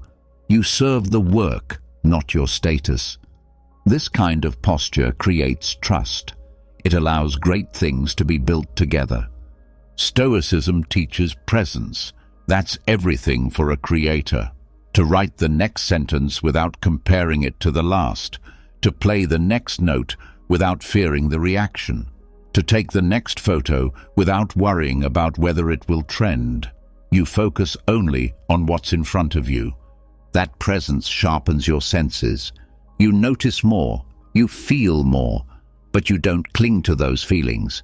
You use them, channel them, translate them into form, and then let them go. When your identity isn't tied to the product, you become free to take risks. You can experiment without fear. You can try something wild, knowing that failure is not fatal. It's information. That's where breakthroughs happen, in the space where results don't define you. Over time, you start to notice something unexpected. Your work improves. Not because you're forcing it, but because you've cleared the internal clutter. There's less self-doubt, less panic, less need. Just attention, just action, just effort. You stop obsessing over originality. You focus on sincerity. You stop comparing your pace to others. You focus on your rhythm. You stop chasing productivity hacks. You focus on depth. And when success does come, if it does, you meet it with perspective. You don't let it own you. You thank it, you learn from it, but you keep going because you were never working for the spotlight. You were working for the craft. That mindset keeps you grounded. When success fades, you're still here. When criticism stings, you stay soft. When doubt returns, you meet it like an old companion, not a threat. This steadiness isn't common, but it is earned. It's earned in the quiet hours, the empty rooms, the work that no one saw but you did anyway. The Stoic creator isn't detached from life. They're immersed in it, but they are not ruled by it. Their creativity flows not from chaos, but from calm. You are allowed to care, deeply, passionately, but you're also allowed to protect your peace, to create with presence, to rest without guilt, to let go without regret. That's the path, not the glamorous one, not the easy one, but the steady, clear, honest one, where what you make becomes a reflection of who you are, not because it's flawless, but because it's real. And when it's real, it resonates, quietly, powerfully, and often permanently. Not because you demanded it, but because you made it with care and let it go without fear. That's Stoicism for the creator, a philosophy of the soul applied to the work of the hands, where mastery matters more than popularity, where discipline becomes devotion, and where art, freed from ego, becomes truth. When you create from a place of stillness, without clinging to praise or fearing failure, something deeper begins to come undone. The need to be someone. Not in the sense of having purpose or meaning, but in the constant effort to prove your value through titles, roles, and recognition. Even when your art flows freely, the identity machine keeps humming in the background, trying to label you, box you, rank you. Stoicism offers a way to shut it off. The Stoics understood the trap of identity, not the kind rooted in character, but the kind built on performance and attachment. They saw how easy it was to confuse what you do with who you are, to believe that being a leader, an artist, a parent, a student, or a professional somehow defines your worth. That belief creates pressure. It creates fear. It creates confusion when roles shift or titles fade. And it keeps you locked in the exhausting cycle of trying to meet every expectation, keep every appearance, defend every reputation. Stoicism tears through that noise with a clear reminder. Your value is not in what others call you, it's in how you live. Character over identity, integrity over image. Marcus Aurelius ruled the most powerful empire of his time, yet he constantly reminded himself that being emperor was just a role he was filling temporarily, a role that did not protect him from weakness, failure, or death. He trained himself to return to what he was, not what he represented, a human being, part of nature, given reason and expected to live by it. This mental shift is vital because roles are unstable. You can be a CEO one day and unemployed the next, a caregiver today, then alone tomorrow. Life changes. The role you attach your value to will not always be yours. So Stoicism teaches detachment, not withdrawal, but perspective. You play the role with full presence, with full effort, but you do not cling to it. You don't forget that underneath the uniform, the position, the compliments, or the criticisms, you are still the same. This protects you from collapse when identity changes. If you lose a job, you don't lose yourself. If a relationship ends, you don't become empty. If status shifts, your foundation holds. Because your worth isn't sitting on top of labels, it's built from character. That character is measured not by what people say about you, but by what you choose when no one is watching. Are you honest? Are you patient? Do you act with courage? Do you lead with reason instead of reaction? These questions matter more than your title, your profile, your image. The world, however, often pulls in the opposite direction. From early on, you are rewarded for wearing the right labels. Smart, talented, successful, attractive, important. The more people recognize these labels, the more you attach to them. But deep down, there's often fear, not of losing the label itself, but of losing the self you tied to it. Unplugging the identity machine means stepping back from all of it, not quitting your job, not erasing your relationships, but learning to see them as roles you perform, not truths you are. A parent is a role, a title is a function. Yourself is the one who navigates all of it with reason and virtue. This perspective gives you power. When others praise you, you don't get drunk on it. When they criticize you, you don't spiral. You see that both are opinions, floating on top of something deeper. Your center is not shaken by their stories. You also become less reactive. When your identity is not under threat, you don't feel the need to defend it.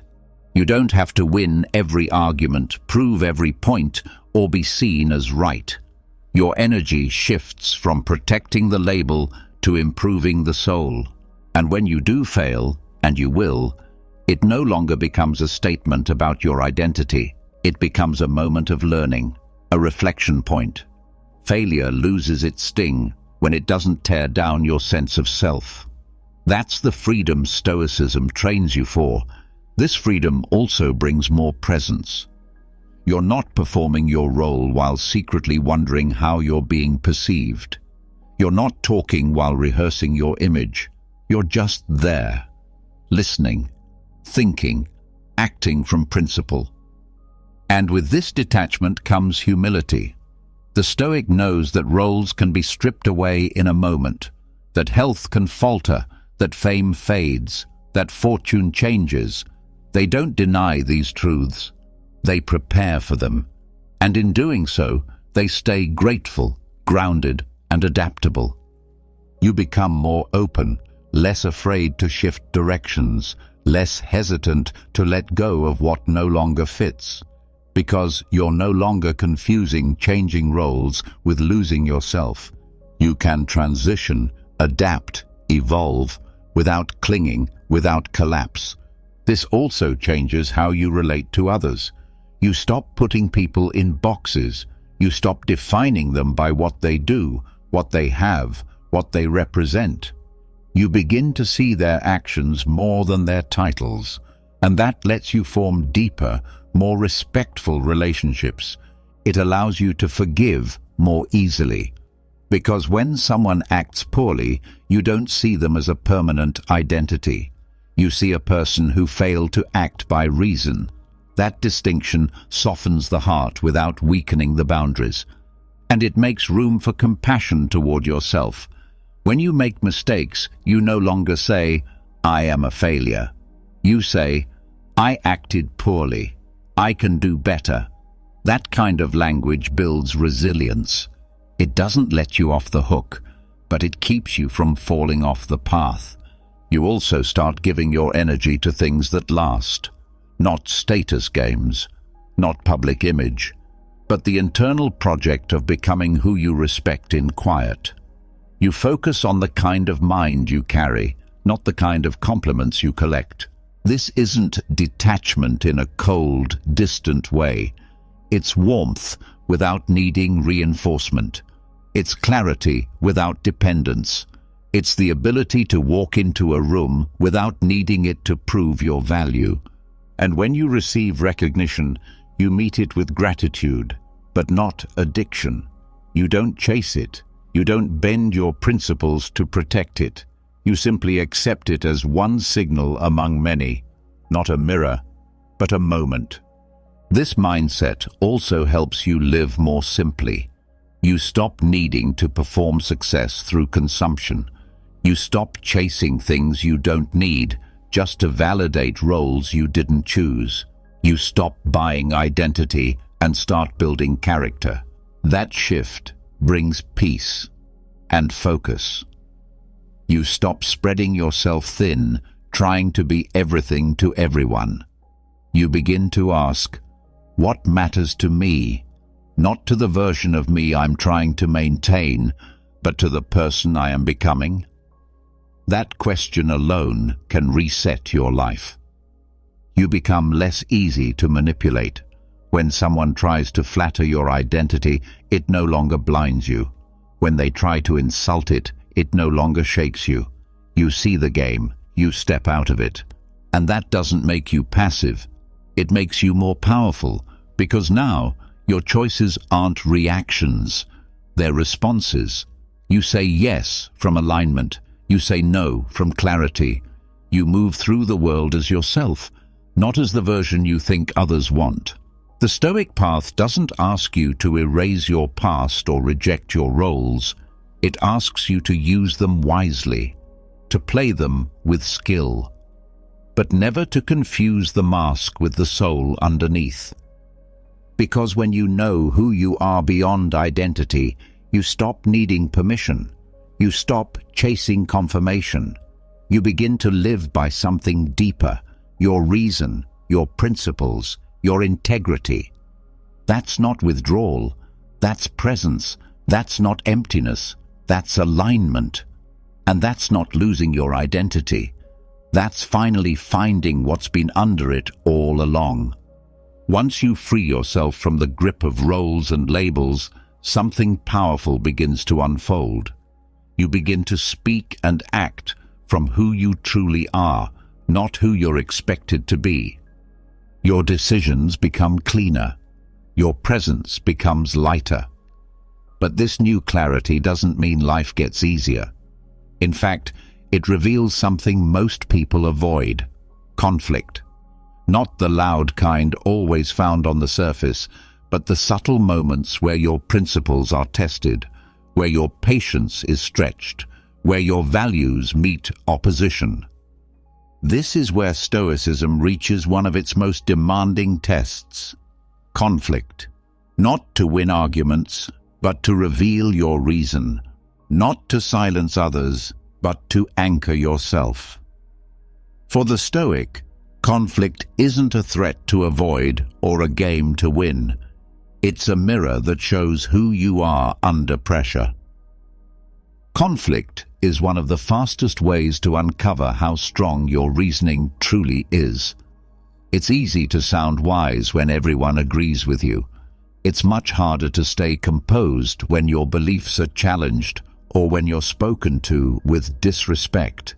That's when your philosophy is no longer an idea. it's a posture, and either it holds or it doesn't. The Stoics believed that reason, logos, was the guiding force behind a meaningful life. Logos is more than logic, it's harmony. It's the principle that all human beings are connected by rational thought, and that our highest duty is to live in line with it. But the test of this ideal comes not in peace, but in friction. In verbal conflict, the instinct is to defend yourself, to react, to raise your voice, sharpen your tone, strike back. But the Stoic does something different. They pause, they assess, they don't retreat, but they don't escalate either. Their goal is not to defeat, it's to remain grounded in reason and to lead by example. When Marcus Aurelius was surrounded by betrayal, deception, and constant political challenge, he reminded himself not to let the behavior of others drag him from his principles. He wrote that it is possible to remain kind even when others are cruel, to speak clearly even when others shout, to listen carefully even when others accuse. This is not weakness, it is control, it is presence. The ability to stay calm in conflict is not passivity, it's power restrained. It's understanding that your words are tools and using them with precision, not emotion. The Stoic does not fear disagreement. They welcome it as a test of clarity. If someone challenges your belief, you explore it. You ask, is my view well-founded? Am I attached to being right or committed to discovering truth? This mindset turns conflict into dialogue. It creates space for growth, not just defense. Even when someone is clearly wrong, the Stoic sees a deeper opportunity. Epictetus said, "If someone is mistaken, instruct them kindly. If they will not listen, bear with them." That doesn't mean accepting injustice. It means choosing the right method to respond. Anger may feel justified, but it often blocks the very understanding you want to reach. This applies in debates, in conversations with loved ones, in professional disagreements. Every time someone's view opposes yours, the Stoic asks, can I stay steady? Can I respond from principle instead of ego? Can I show strength without creating more harm? One of the most common forms of conflict is being misunderstood. Your actions are misread, your words are twisted, your intent is questioned. The automatic reaction is to explain, defend, or push back. But the Stoic sees something else, a choice. You can speak with calm, or you can remain silent if the moment calls for it. You can stand in the storm of misunderstanding without needing to clear every cloud. The goal is not to let every insult pass. The goal is to respond with proportion. Some things are best addressed directly, others are best left alone. The wise person knows the difference. In ideological conflict, this approach becomes even more important. When your worldview is challenged, the temptation is to double down, to dig into your position and prove its strength. But the Stoic remains open, not because they are uncertain, but because they value truth more than winning. They listen not to reply, but to understand. They respond not with rehearsed points, but with honest thought. Even when disagreeing deeply, the Stoic never forgets that every person shares the same potential for reason. That no matter how different the ideas, the core humanity remains. You never destroy someone's mind to prove your own. This is especially important in an age where disagreement is often seen as threat, where debates turn into battles and respect is replaced by sarcasm. But the Stoic does not lower themselves to the behavior they reject. They remain an example of what it looks like to disagree with dignity. This does not mean always staying quiet. There are times when speaking up is the duty. when injustice must be named, when truth must be defended. But even then, the Stoic asks, am I being moved by anger or guided by reason? Am I trying to teach or simply attack? Will my words serve clarity or only stir emotion? These questions don't weaken your position, they strengthen it, because now your response is chosen, not triggered. It reflects your values, not your pride. That kind of speech cuts through the noise. People hear it differently, because it doesn't come from defense, it comes from depth. Conflict also reveals your control of impulse. You may feel frustration rise, see the edge of your patience, but Stoicism teaches you to wait, to create space between emotion and action. That space is where wisdom lives, where better words form, where harmful ones dissolve. This restraint doesn't mean losing passion, it means applying it wisely. You still care deeply about your message, but you don't let urgency destroy your delivery. You speak with force, but not fury. With truth, but not harm. Even your tone becomes a tool. A calm voice in a heated space often carries more weight than the loudest shout, because it signals that you are not afraid, that you are not here to fight, but to reveal. And that confidence disarms more than aggression ever could. The Stoic also practices letting others have the last word, not because they are defeated, but because they have said what needs to be said. They don't chase resolution, they plant clarity, and they move on. Their peace does not depend on someone else's agreement. This attitude changes everything. Conflict becomes less draining, less personal, less chaotic.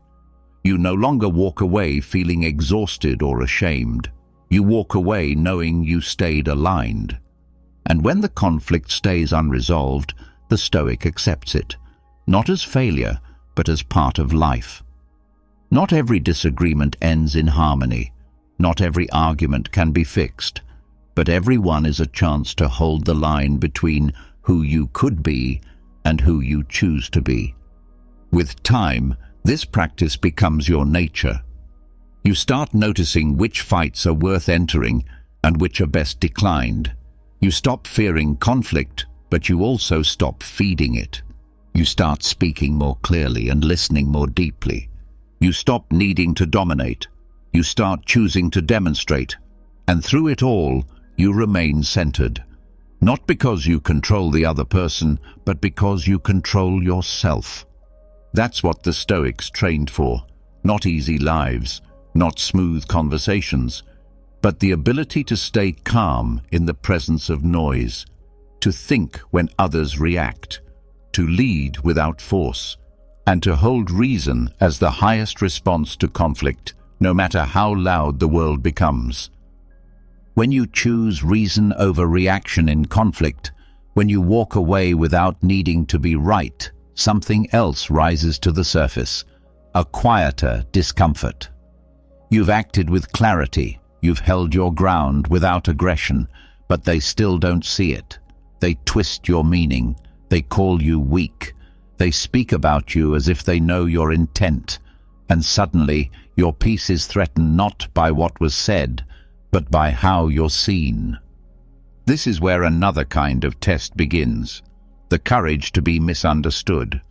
There is something uniquely difficult about being judged unfairly. It touches pride, shakes self-image, tempts explanation. You want to clear it up, to make them understand, to correct the story. But Stoicism teaches a different path, not silence out of fear, but restraint from wisdom, not detachment because you don't care, but stillness because you've chosen not to give your peace away. The Stoics called it apatheia, a state not of indifference, but of disciplined calm, a freedom from emotional disturbance when facing things beyond your control. Being misunderstood is one of those things. You cannot control how others see you, You cannot make them understand your heart, your motive, or your reasoning, but you can choose how much of yourself you give to that misunderstanding. Most suffering in this space comes not from the judgment itself, but from the need to fix it, the urge to be seen rightly, the desire to be liked, approved, justified. These are normal impulses, but they create a subtle form of bondage, because now your inner state is tied to someone else's story. The Stoic sees this clearly. They know that peace is not earned through convincing others. It is claimed by remaining whole, even when others are wrong about you. Their silence isn't weakness, it's control. They understand that explaining yourself endlessly often leads not to clarity, but to deeper confusion. You can explain yourself once, you can speak your truth calmly. But when explanation becomes obsession, when your mind begins to beg for correction from others, you've handed over something sacred, your self-trust.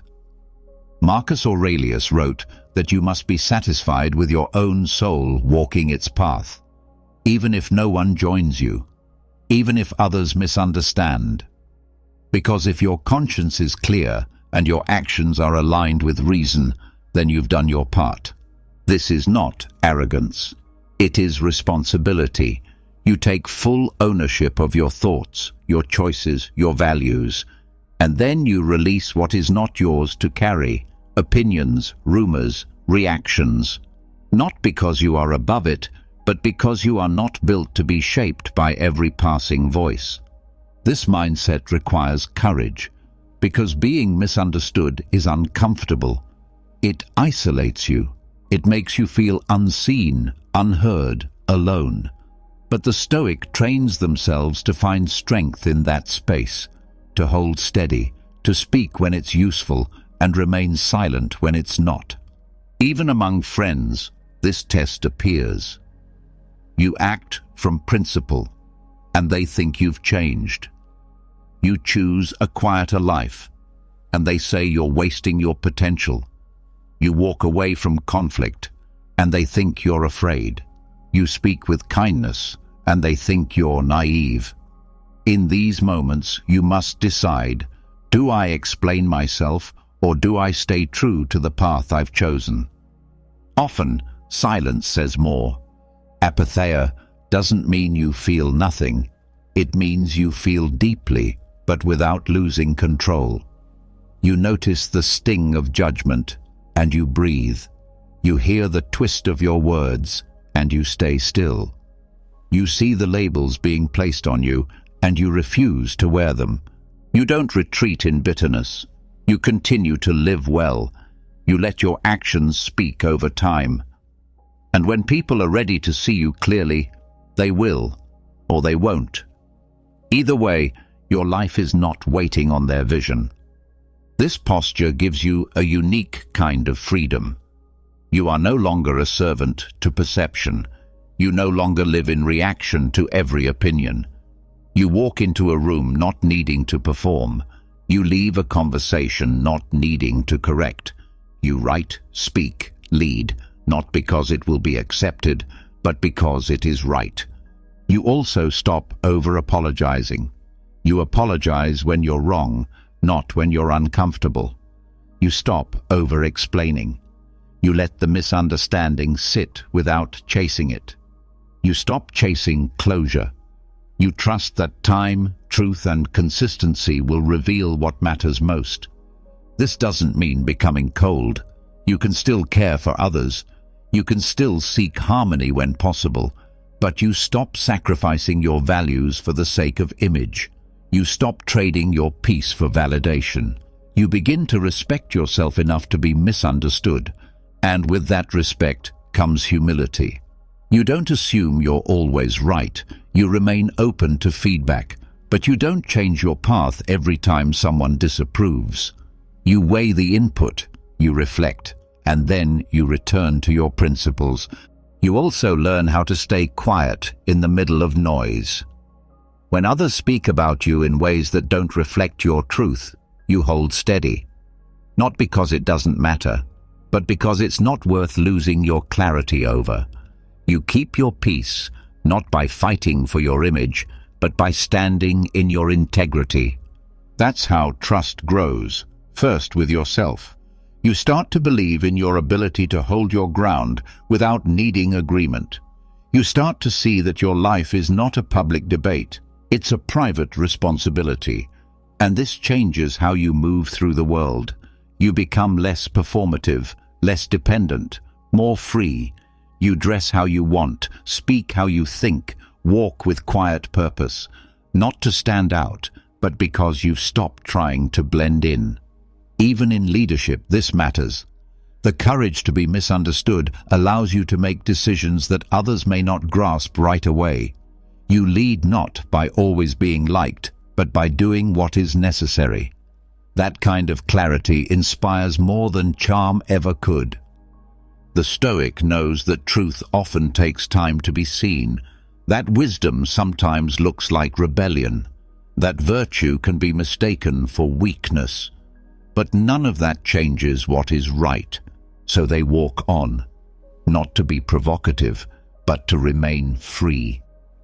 This freedom is rare, but it can be trained. Each time you feel the urge to defend yourself when it's not useful, you breathe. Each time you want to correct someone's opinion, you pause. Each time you're tempted to act out of fear of judgment, you ask, is this aligned with my values, or am I just avoiding discomfort? That small question can change your day. Over time, it changes your life. You begin to speak only when it serves the truth, not your ego. You act with simplicity, not for applause. You stay rooted when misread, because your roots are deep. And when someone finally does understand you, it's not because you begged them to. It's because you lived consistently enough for the truth to become obvious. That's the power of apatheia. That's the courage to be misunderstood. And that's where real freedom begins. Not in being seen perfectly, but in being whole, whether or not you're seen at all. Once you stop trying to be understood by everyone, once you let go of the need for others to validate your thoughts and approve your choices, something unexpected happens. There's a quiet space left behind, an emptiness at first. But slowly, something begins to grow there. Not bitterness, not coldness, but a kind of joy. Not the kind most people talk about, not the smile that comes from comfort or success, but a different kind of joy. One that's earned in difficulty, one that's discovered when nothing is easy. This is the joy the Stoics pointed to, but spoke of carefully. Not the pleasure of good luck or the thrill of fortune. This joy is called kara, a quiet inner gladness, rooted in the strength to stand tall through adversity and stay whole no matter what life removes. Most people think Stoicism is only about surviving hardship, about endurance, about gritting your teeth and bearing pain with a straight face. And yes, the Stoics valued resilience, but they did not stop there. They reached beyond survival. They pointed toward a deeper reward, joy that comes not in spite of the struggle, but because of how you meet it. This joy doesn't look like loud laughter. It doesn't demand a perfect life. It doesn't require external celebration. It's the satisfaction of staying steady in chaos, of knowing you didn't betray your values when it would have been easy. It's the feeling of walking through fire without letting it shape your soul into something smaller. Marcus Aurelius wrote often about difficulty, but he didn't write as a victim.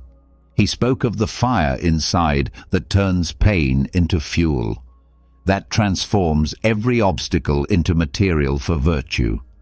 That's where this joy lives, in the decision to use hardship as training, not punishment.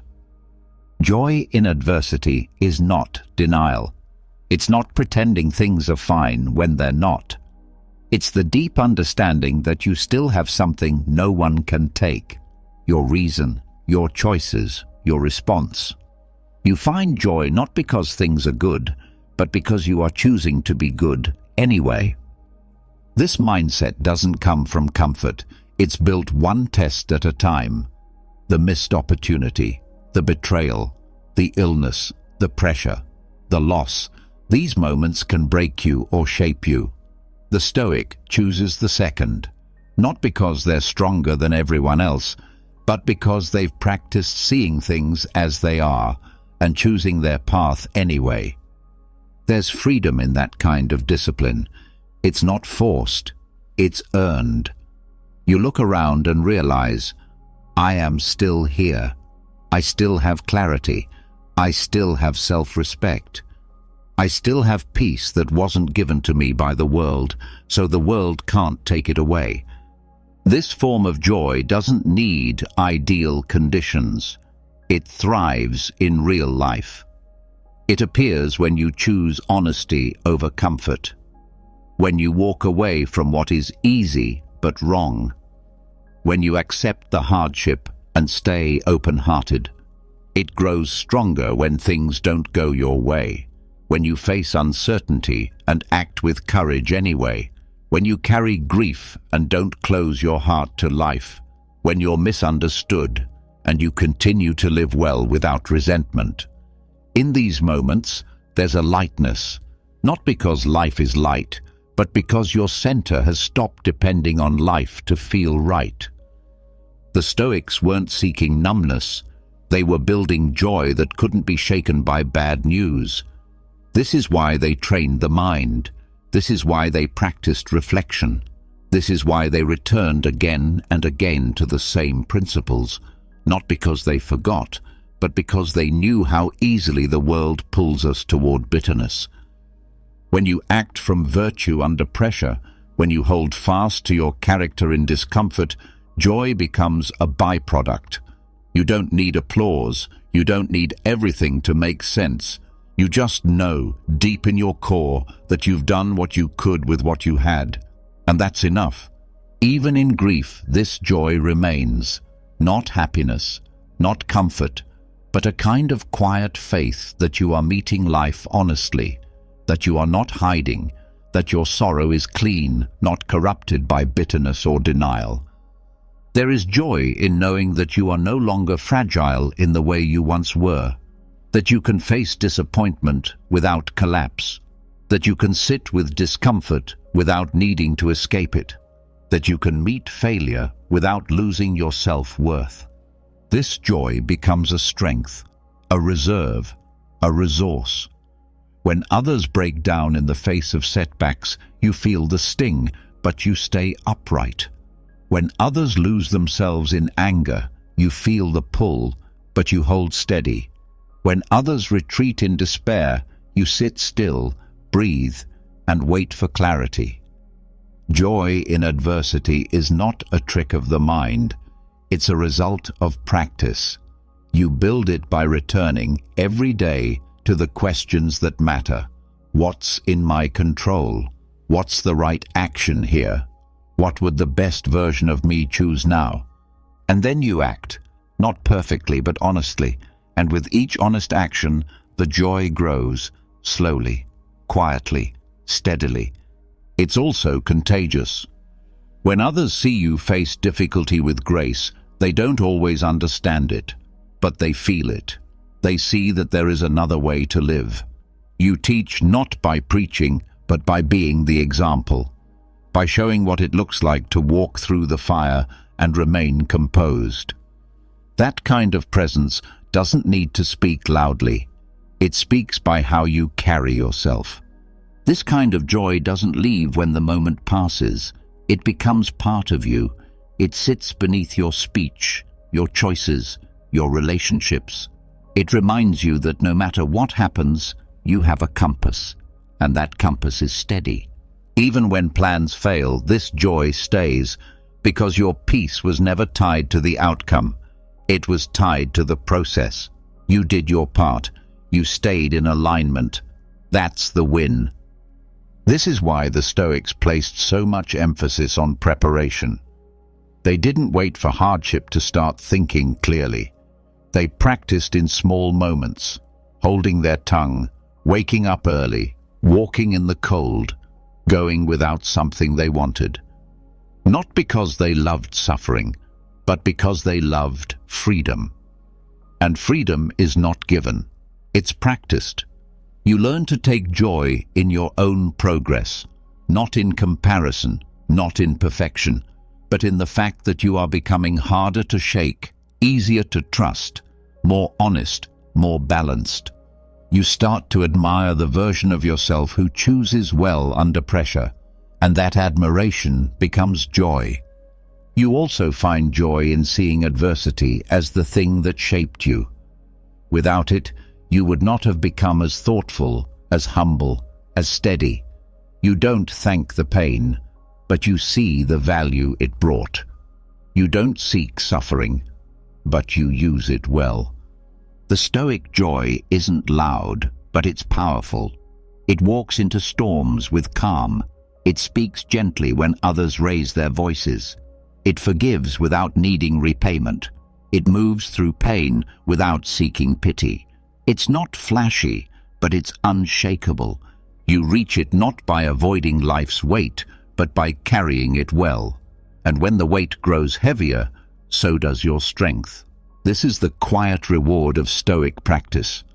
Joy that is not based on comfort or recognition, but on your ability to live well in every condition, not because it's easy, but because it's worth it.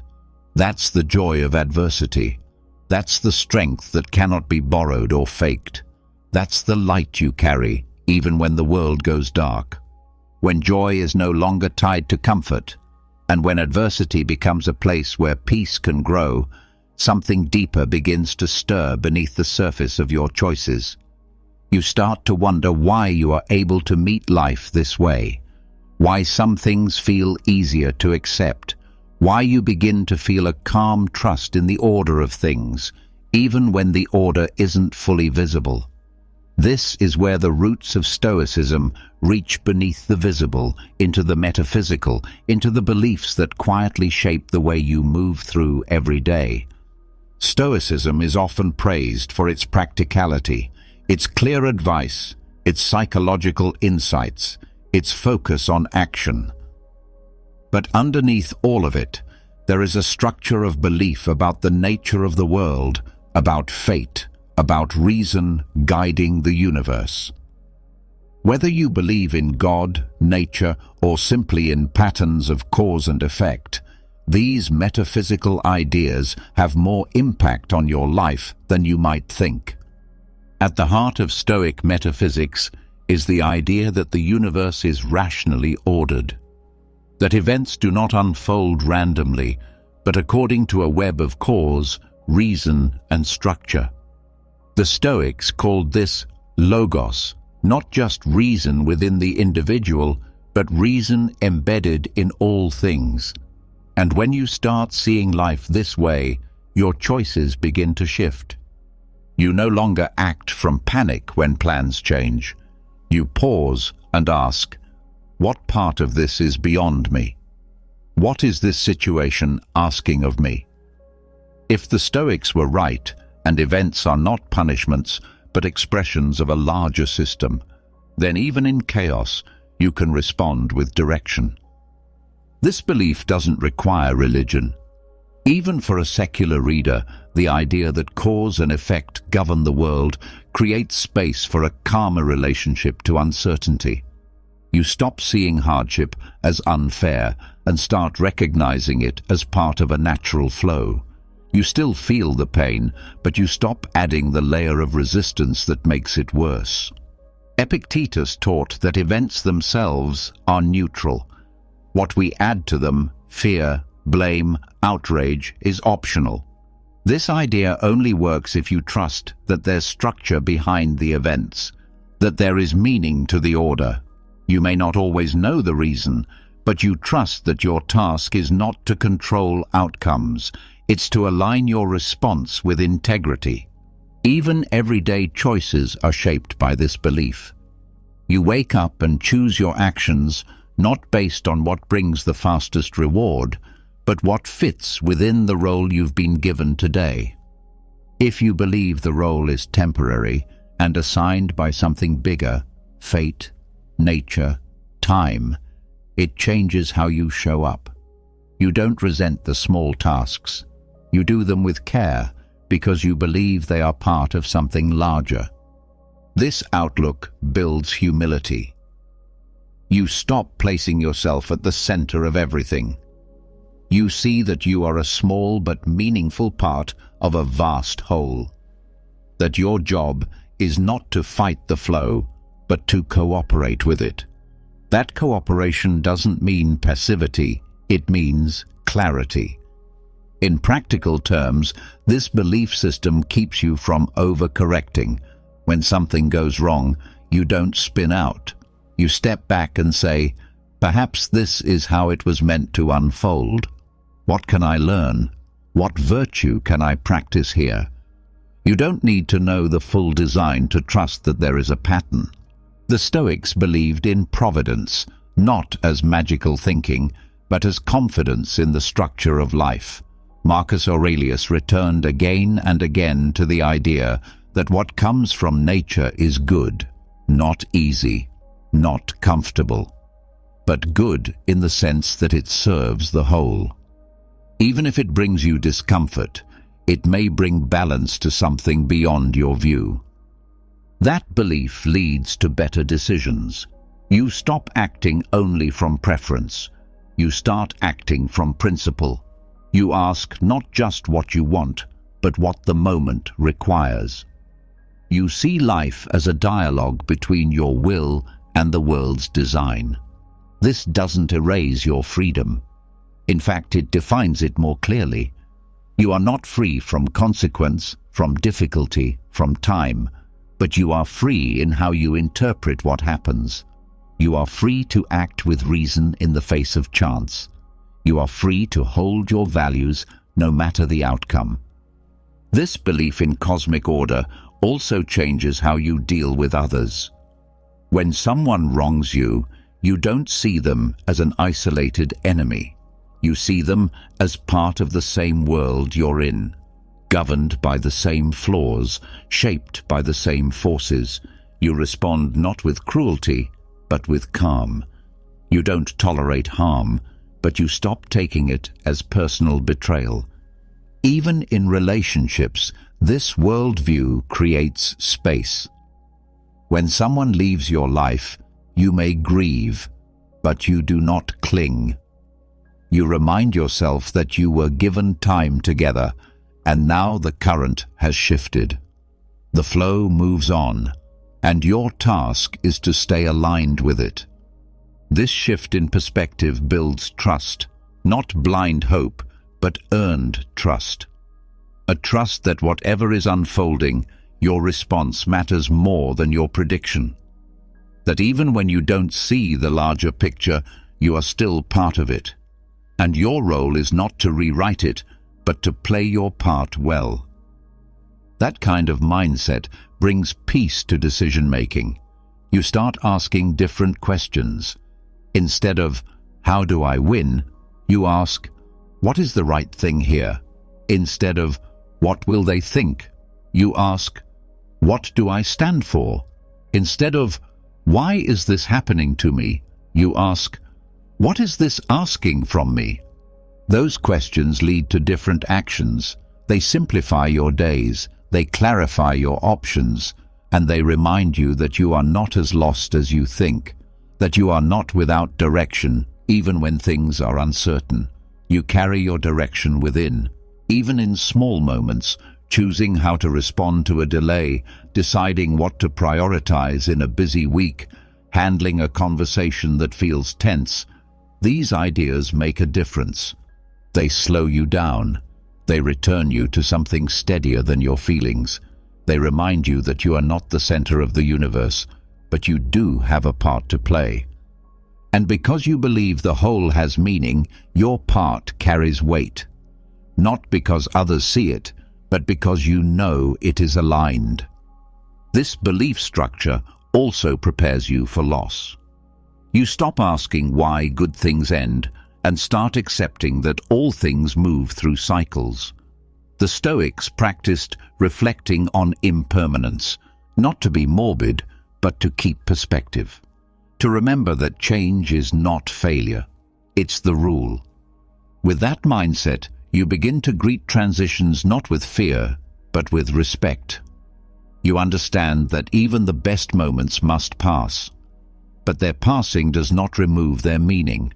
In fact, their impermanence makes them more valuable. They were never yours to keep. They were yours to witness and act within. And that too shapes your choices.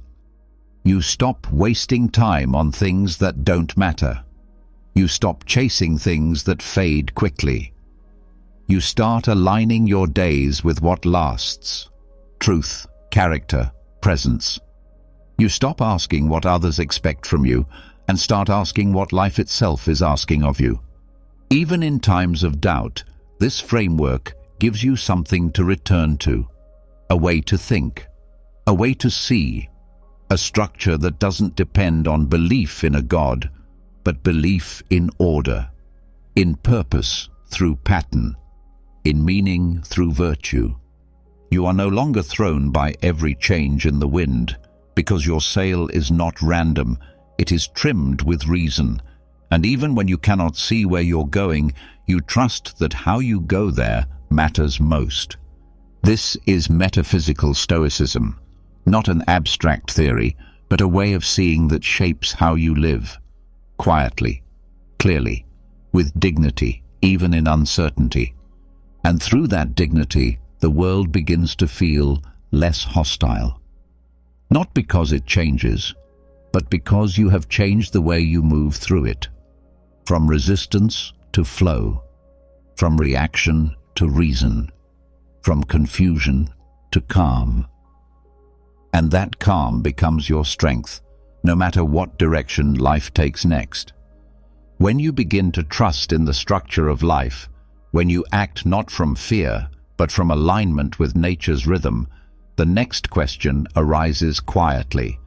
What is nature really teaching you? You begin to sense that this trust you've cultivated isn't just intellectual, it's physical, real, alive.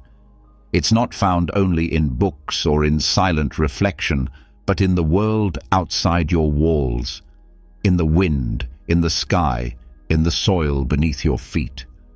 The Stoics knew this deeply. Their understanding of nature wasn't limited to philosophy, it was lived. They saw nature as the ultimate teacher, not a metaphor, but a model. Marcus Aurelius would write his most grounded reflections not in the center of a city, but during his military campaigns under open skies. He looked to the stars for perspective, to rivers for lessons on flow, to trees for patience, and to storms for resilience. He understood that the natural world doesn't just decorate life, it reveals how to live. Rewilding the Stoic self means reconnecting with nature not as scenery, but as structure. It means allowing the earth to remind you of your place within the whole. It's not about escape, it's about returning to simplicity, to clarity, to what has always been here but is often ignored. Most of modern life pulls you away from this. Artificial light, constant noise, digital schedules. It becomes easier to think of yourself as separate, as a mind floating through machines. But nature has no titles, no notifications, no need for performance. It asks nothing but presence. And in that simplicity, the Stoic finds their roots again. The act of walking through a forest, sitting by a stream, watching the sky shift. These are not luxuries.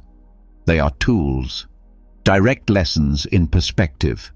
Because out there, nothing adjusts itself to your moods. The mountain doesn't care how frustrated you are. The rain doesn't stop because you're uncomfortable. The sun doesn't wait for your schedule. Nature offers you the cleanest mirror of all, one that reflects without distortion. This reflection is humbling. You begin to feel your size in the best possible way, not small in weakness, but small in context. You are part of something vast, alive, and continuous. Your problems, which once filled every thought, start to shrink, not because they disappear, but because you see they are not the center of existence. This shift changes how you handle stress. A day that once felt overwhelming becomes just a passing weather pattern in your life. A hard season is seen like winter. Cold, yes, but part of the cycle. You don't expect endless comfort from the world. You expect change, and you prepare for it like nature does, by adapting, not by resisting. Even a simple walk can reset your state.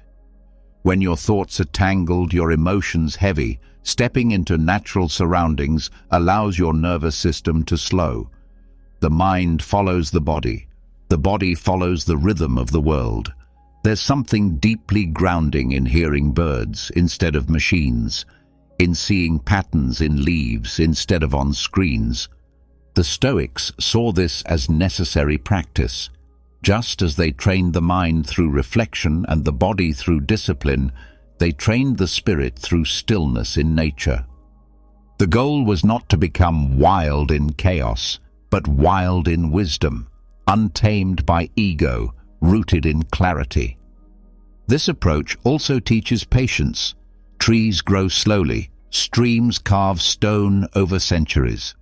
Nothing in nature hurries, and yet everything is accomplished. You begin to question your urgency. The pressure to produce, to prove, to perform, these start to fade when you realize nothing lasting is rushed. Rewilding also means stripping away what is not essential. When you hike, you only take what you need. You realize how much of your normal life is filled with excess, possessions, obligations, distractions. In the quiet of the woods or the vastness of the desert, you meet yourself again without roles or reputation. You are not your job. You are not your status. You are breath and bone and awareness. In that simplicity, gratitude arises. Not the forced kind, but the kind that flows naturally when you feel the sun warm your skin or smell pine on the air. You remember that joy does not require achievement. It requires presence, and nature makes presence easier. There is also a kind of discipline in wild spaces. Trails are not tailored for comfort. Weather shifts without warning. You learn to move with the elements instead of fighting them. That resilience builds character. You become more flexible, more accepting, more capable of discomfort without complaint. This is how nature becomes a Stoic classroom.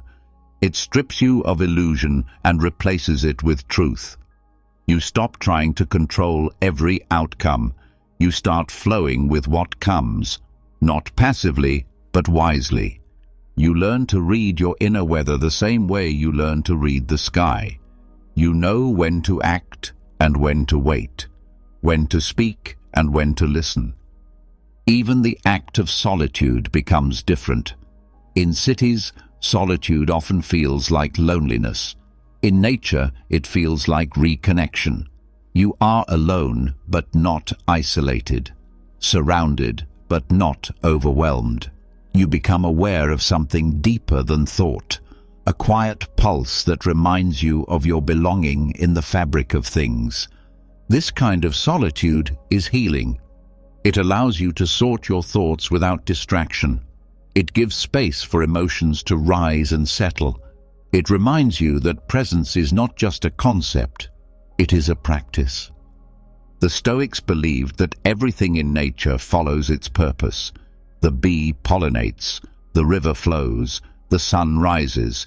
Each thing acts in harmony with its nature. This insight is central, because it means your peace depends not on control, but on alignment. You don't have to control the world. You have to live in agreement with it. You have to discover what is yours to do, and do it fully, with grace. When you spend time in nature, you start to see this more clearly. Your preferences soften, your cravings quiet, your thoughts slow. And in that quiet, you hear the questions that matter. Am I living according to reason? Am I using my time well? Am I present with the people I love? Am I aligned with my principles? These are not abstract questions. They shape your days. And nature, in its calm repetition, brings them forward again and again, not with force, but with invitation. Even pain feels different in this setting, not lighter, but clearer. Grief in a forest doesn't feel like collapse. It feels like returning to something ancient, something shared. You begin to see that struggle is part of the story, not the failure of it. This understanding gives you strength when you return to your everyday life. You carry the stillness of the mountain, the flow of the river, the patience of the stars. You don't need to live in the wilderness to benefit from it. A few minutes of stillness under the sky, a short walk without a phone, a weekend spent outside. These practices recalibrate your nervous system, your focus, your values. They make it easier to return to what matters. They remind you that peace is not somewhere else. It's right here, always available when you return to the rhythm that nature has always known. This is rewilding the Stoic self. Not a rejection of reason, but a full embrace of it. Not an escape from the world, but a deeper entry into it. You don't lose yourself out there. You find what was covered by noise. You remember how to breathe, how to move, how to see again.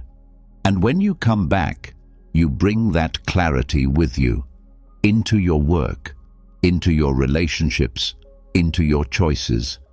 You are no longer chasing life, you are walking with it. And that is where the deepest kind of strength begins. Quiet, grounded, unshakable. Not because the world has changed, but because you have remembered who you are in it.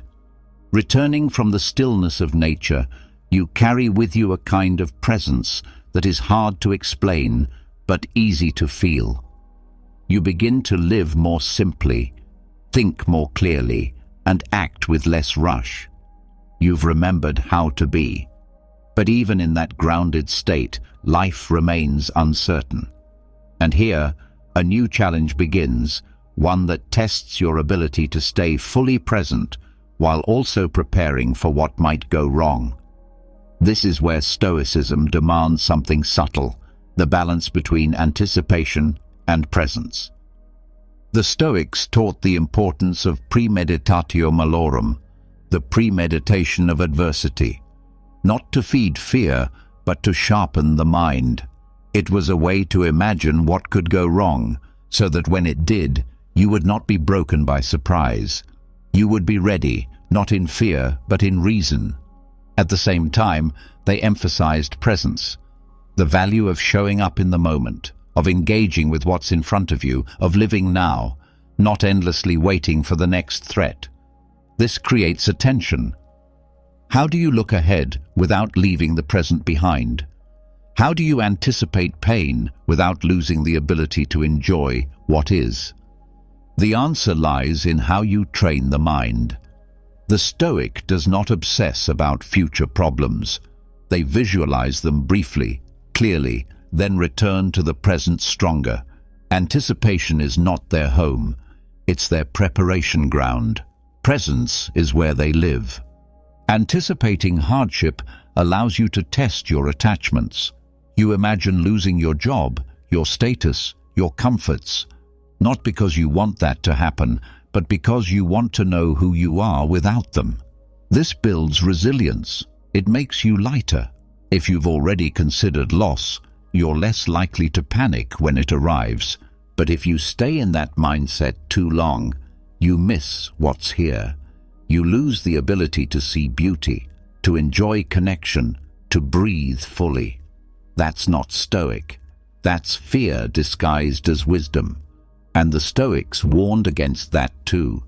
Marcus Aurelius wrote about keeping the mind free of disturbance, of not letting future worries steal the day, because each day each moment is already asking for your attention. You don't need to pick one or the other. You can train for storms while appreciating the calm.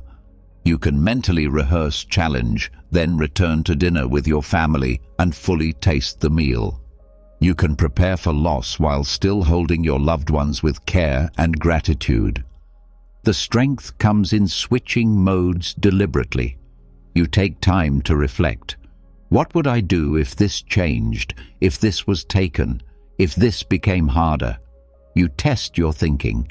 You adjust expectations. You become clear about what you can truly control.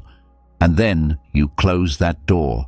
You step back into the present with lighter shoulders, knowing that you've already trained. You trust yourself to meet life as it comes. This balance sharpens how you handle stress. When something unexpected happens, you've already run the scenario. Not with dread, but with reason. You don't freeze. You act. You adjust. You accept. You stay present, not because you're naive, but because you're ready. It also protects your joy. You stop tying happiness to everything going right. You find meaning even in imperfection. Because you've stopped expecting life to be easy, you're no longer destroyed when it's not. You also stop taking things for granted. When you premeditate the loss of a person, a place, a routine, it doesn't make you cold. It makes you see them more clearly. You notice their presence.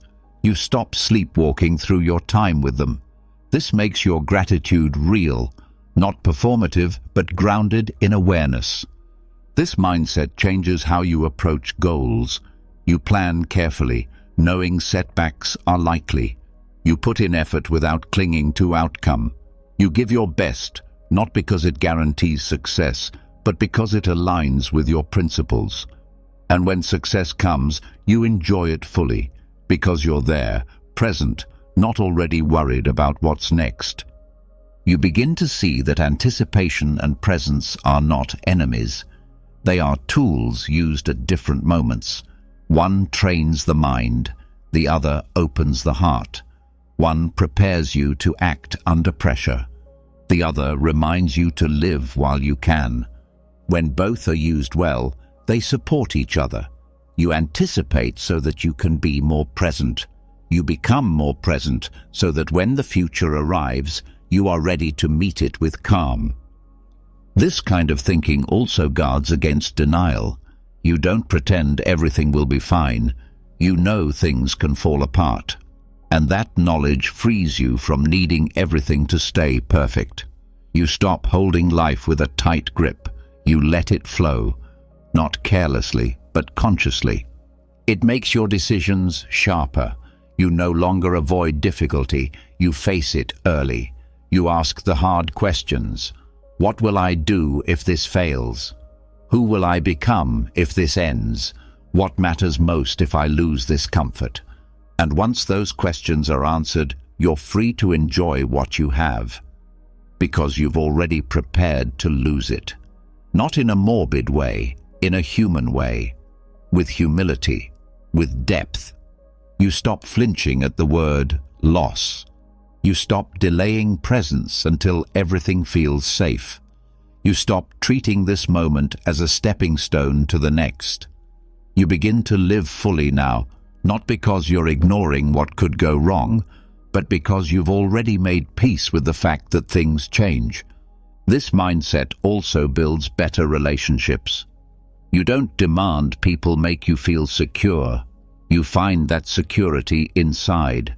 You love with openness, knowing that love can hurt. You trust others, knowing trust can be broken. You stay honest, not because it protects you from conflict, but because it protects your character. When things go wrong, you adjust without bitterness. You don't say, "This shouldn't have happened." You say, "I expected this might happen, and I can face it." This gives you a sense of emotional independence. You feel fear, but it doesn't rule you. You notice anxiety, but you don't obey it. You experience joy, but you don't cling to it. You are present with life, but not owned by it. You also stop procrastinating on the things that matter. You know time is fragile. You know comfort isn't guaranteed. You know the present moment is the only one you truly have. So you begin the project. You speak the truth. You take the walk. You say what needs to be said, because you've anticipated that you may not always have the chance. And that's not tragedy. That's clarity. This harmony between anticipation and presence makes you steady. You are not frozen by fear, nor scattered by impulse. You are thoughtful in your planning and open in your living. You look ahead without leaving now behind. This is the Stoic rhythm. To visit the future in thought, but live in the present with strength. To expect hardship and still choose joy. To carry readiness in your mind and still carry peace in your heart. To train without tension. To live without illusion. To be prepared and to be here, fully, always, without regret. When you stop living in fear of what's next and begin showing up fully to what's now, your life starts to feel clearer. Your actions become more intentional. Your words become more honest. But even as you cultivate this presence and practice anticipation with discipline, you may notice something else. Growth often needs a mirror. You begin to sense the value of guidance, not someone to command you, but someone who embodies the very steadiness you're trying to build. This is where the idea of the Stoic mentor enters, not as a figure of control, but as a quiet example of how to live with reason, courage, and consistency. The Stoic mentor is not defined by age, status, or position. What defines them is alignment. Their life reflects their values. Their presence teaches without instruction. They do not impose their path onto others. Instead, they reveal what is possible through how they carry themselves. Their wisdom doesn't shout. It doesn't demand agreement. It lives in the way they handle stress, how they speak during conflict, how they show up when no one is watching. A true Stoic mentor doesn't seek followers. They focus on mastering themselves, and in doing so, they naturally influence others. Their guidance comes from integrity, not ego. They don't give answers. They help you find your own. They know that real teaching isn't about control. It's about awakening discipline within someone else. In a world full of noise, this kind of presence is rare. Many people seek to be seen as leaders, but few are willing to live in a way that quietly earns trust. The Stoic mentor never uses their role to dominate. They resist the urge to fix others.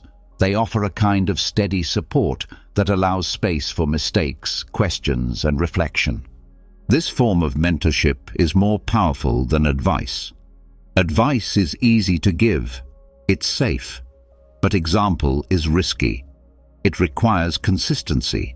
It holds you accountable even when no one is asking. The Stoic mentor takes that responsibility seriously, not because they want to impress, but because they understand that teaching through action creates deeper change than any words ever could.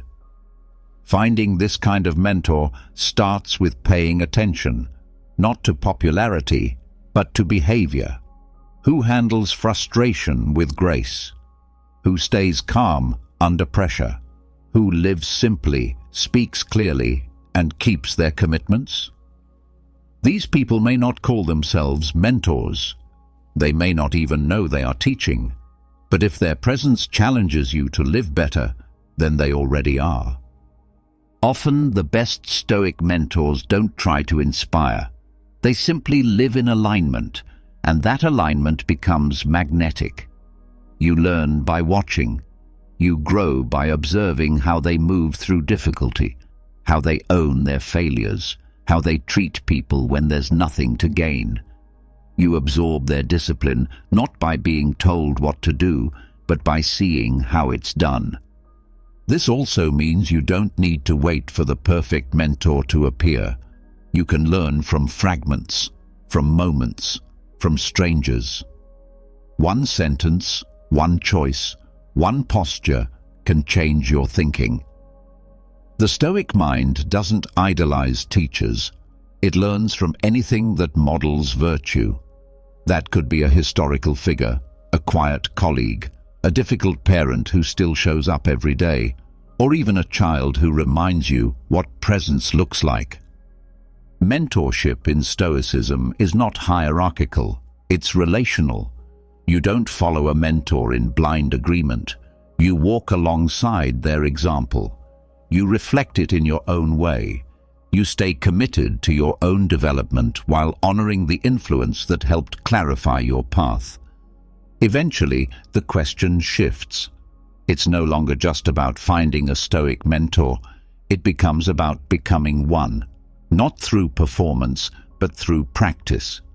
You become a mentor not when you are perfect, but when you begin to live in a way that is worth learning from. When your behavior matches your values consistently, even when it's hard. This means embracing responsibility without needing recognition. It means holding yourself to a standard, not because anyone is watching, but because your life has become your message. You don't teach through quotes. You teach through how you handle failure, through how you forgive, through how you hold boundaries without aggression, through how you stay kind without being weak. A modern Stoic mentor might be a parent who doesn't react in anger, but teaches through quiet patience, a leader who makes decisions based on principle, not popularity, a friend who listens fully and speaks with care. These roles don't require a platform. They require presence, the willingness to show up again and again with clarity and humility. And just like the mentors you admire, you don't need to announce that you're leading. You don't need to label yourself as an example. In fact, the most powerful mentors rarely do. They let their actions build trust over time. They understand that people are not changed by instruction alone. They are changed when they witness someone living the very thing they've been struggling to apply. You don't have to be finished growing to guide someone else. You just have to be honest about your progress. You admit what you're still learning. You don't pretend. That honesty builds respect. Because mentorship isn't about knowing everything. It's about walking the path and pointing to what's real. This kind of mentorship is needed now more than ever.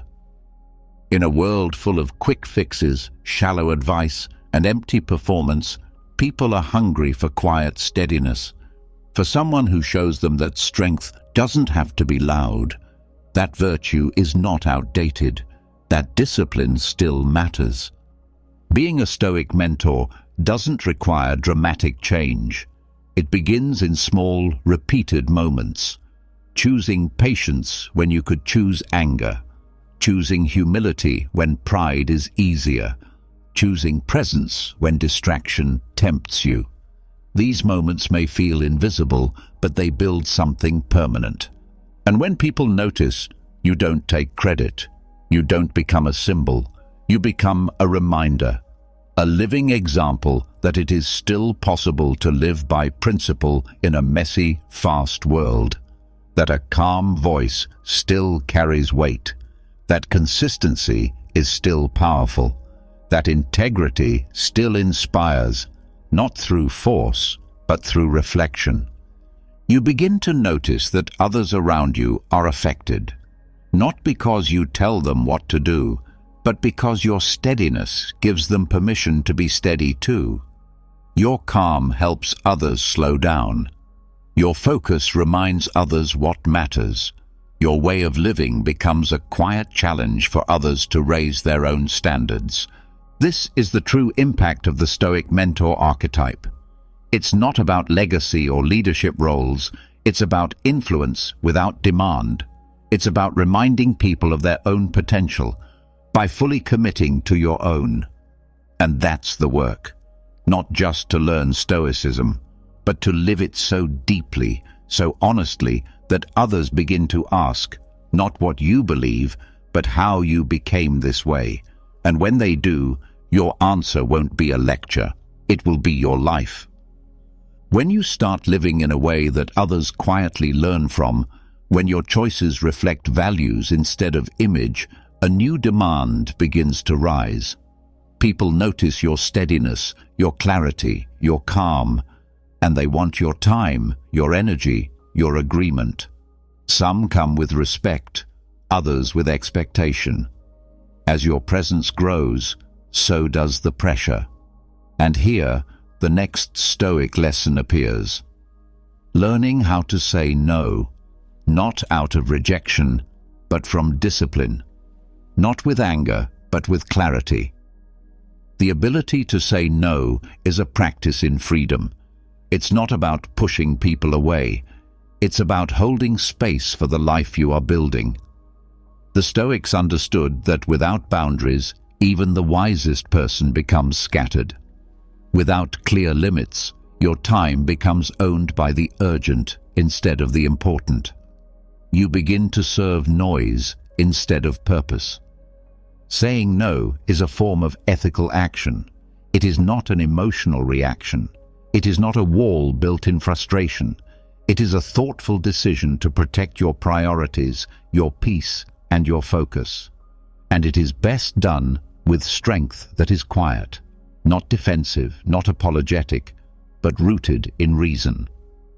The Stoic doesn't say no from ego. They say it from alignment. They ask, is this request in line with my values? Will this action move me closer to virtue or farther from it? Does this serve what I've chosen to cultivate, or does it distract me from it? When the answer is no, they act without delay. They speak without drama. There is no performance, just a boundary, clear, honest, and firm. This is difficult in a world where people expect agreement. Many are taught to feel guilty for refusing, to believe that politeness means saying yes. But the Stoic mindset reverses this. Saying yes when you mean no is not kindness. It's confusion. It's the beginning of resentment. It's the quiet destruction of focus. Seneca warned against scattering the self.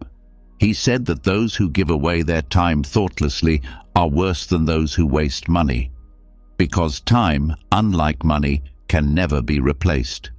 Every yes you give must come from conviction, not fear of judgment. And every no you speak must be based on self-respect, not avoidance. This practice starts small. You begin by noticing where your time goes, who fills your calendar, what conversations drain you, what tasks you say yes to just to avoid discomfort. These small leaks are signs that you haven't fully claimed your own life. Stoic boundary setting doesn't involve blame. It involves responsibility. You are not required to explain your no, but when you do choose to speak, you speak directly.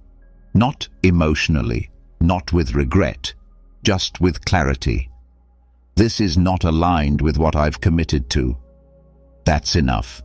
There will be people who don't like it, who misinterpret your no as rejection. But the Stoic prepares for that. You do not control their response. You control your intention.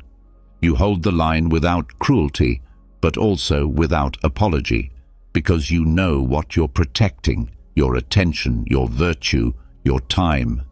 This discipline creates strength, not the kind that looks powerful, but the kind that feels grounded. You begin to trust yourself more, because now your life is shaped by intention, not obligation. You start to move through the day with purpose, not reaction.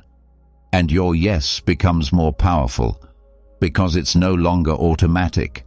It carries weight. It means something. When you say yes now, it's because you've chosen it, not because you're avoiding conflict or chasing approval or trying to be liked.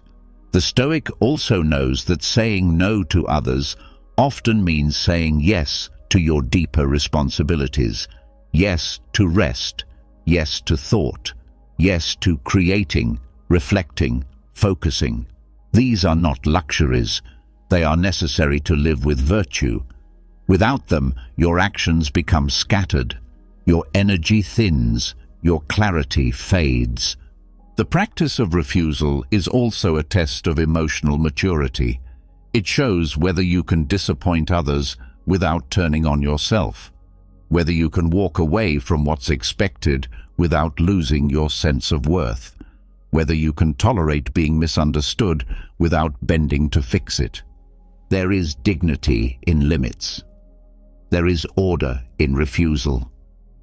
A person who cannot say no will eventually lose the ability to say yes with full heart. Marcus Aurelius often reminded himself to act according to nature, his nature. And to do that, he had to resist being pulled into other people's dramas, needs, and narratives. He didn't isolate himself, but he didn't become a servant to approval either. Saying no with wisdom also means knowing your purpose. If your values are vague, boundaries are harder to set. But when you are clear on what matters, clarity, virtue, focus, then it becomes easier to spot what threatens those things. And once seen, you act, not with aggression, with direction. Even in leadership, this discipline matters. A Stoic leader doesn't overextend to prove themselves.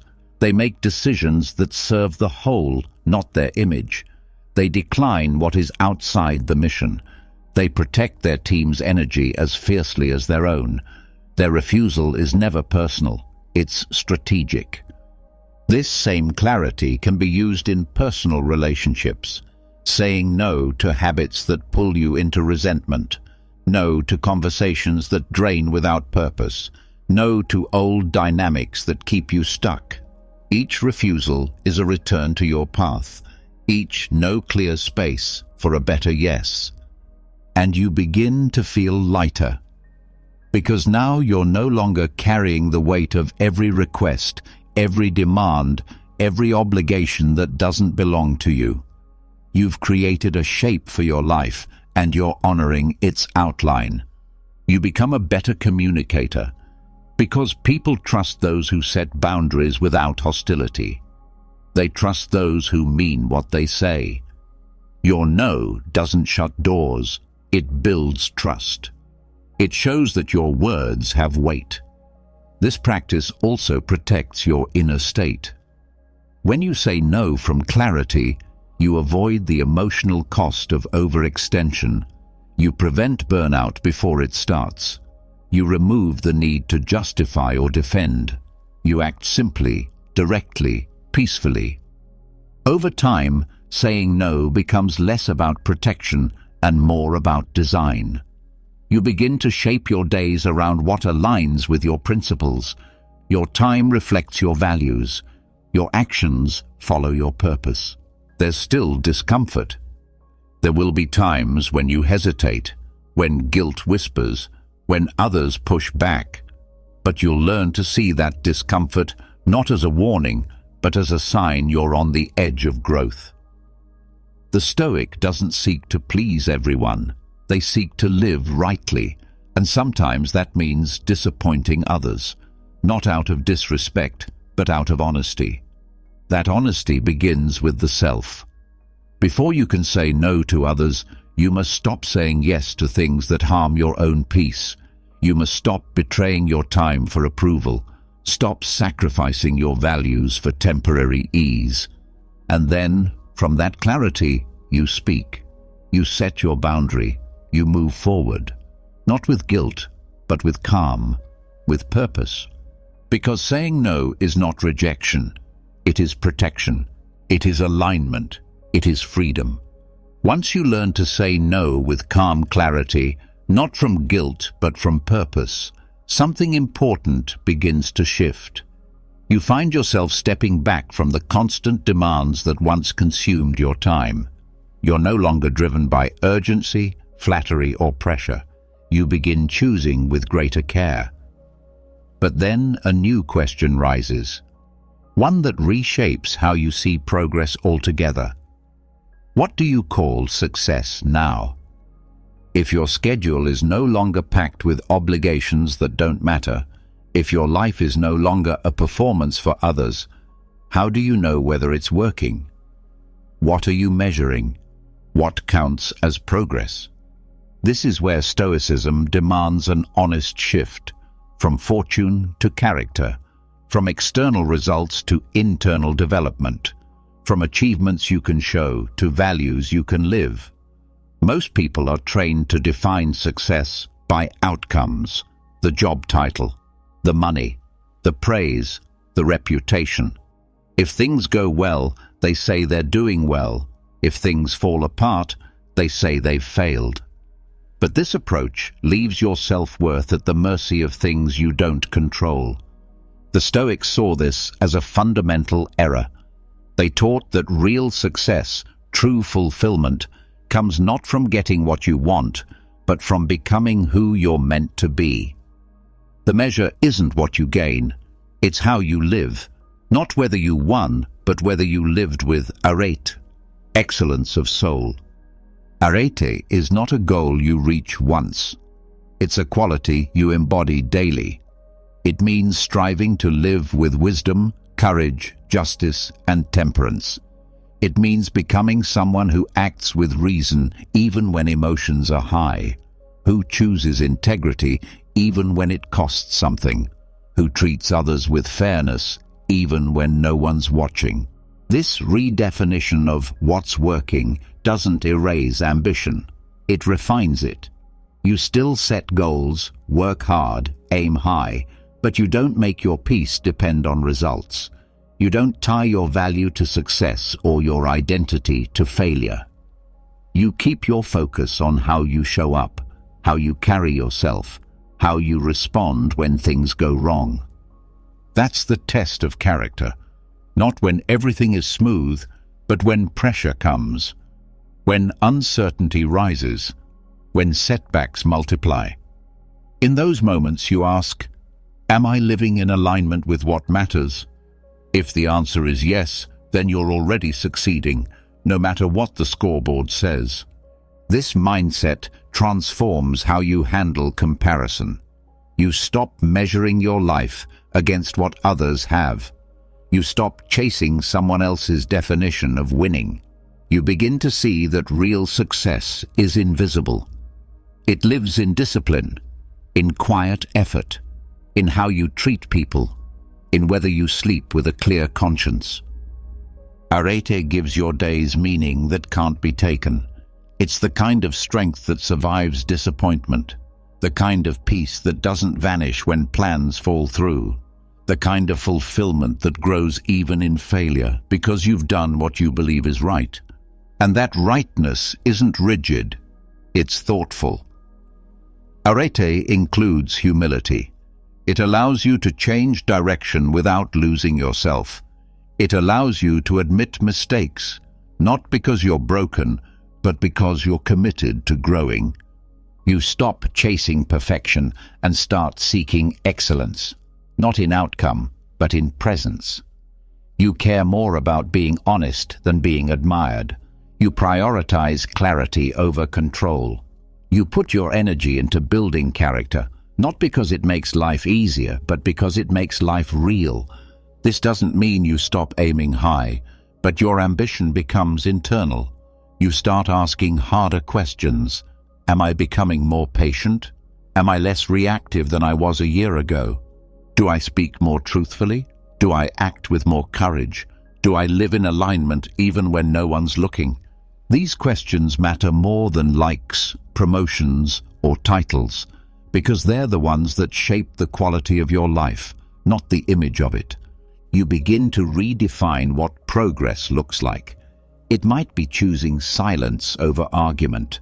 It might be walking away from temptation. It might be apologizing without excuse. It might be staying present in a moment you used to rush through. These don't make headlines, but they build a life you can respect. This change also frees you from the emotional roller coaster of success and failure. You learn to welcome praise without needing it, to face setbacks without collapsing, to move forward without chasing approval, because your sense of direction comes from within. Arete becomes your compass, not because you're better than others, but because you've stopped borrowing your self-worth from what happens around you. You've built it slowly, honestly, from who you choose to be every day. This way of living creates space for real joy. Not the kind that depends on achievements, but the kind that comes from living clearly, from walking through your life with intention, from knowing that even if you lose everything, you haven't lost yourself. It also changes how you relate to others. You stop needing to compete. You stop needing to prove. You begin to lift others without fear of falling behind, because you've left the race of appearances. You're measuring something else now, something deeper, quieter, and far more lasting. Even your failures begin to serve a different purpose. They're not signs of defeat. They're mirrors. You reflect on them. You learn. You adjust. You continue. Not because you're chasing redemption, but because the pursuit itself is part of excellence. Over time, you stop needing life to look a certain way. You stop asking if it's impressive. You ask if it's meaningful, if it reflects your values, if it helps you grow in the direction of what you most believe in. And when you find yourself off course, as you inevitably will, you don't spiral. You return. You correct.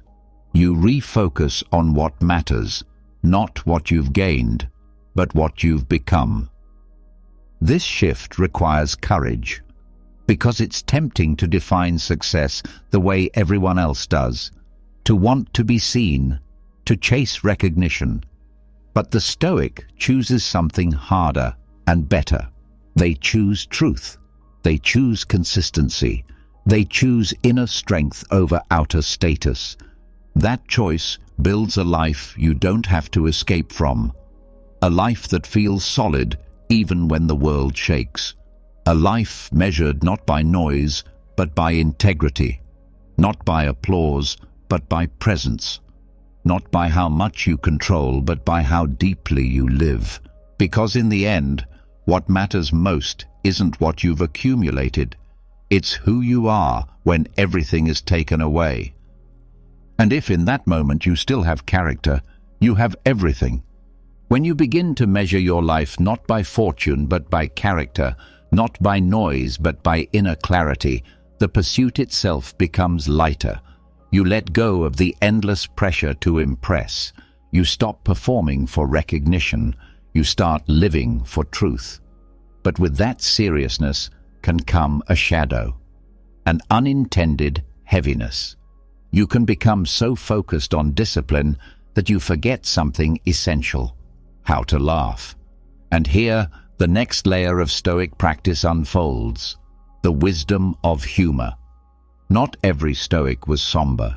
In fact, some of the wisest among them were known for their sharp wit and quiet laughter.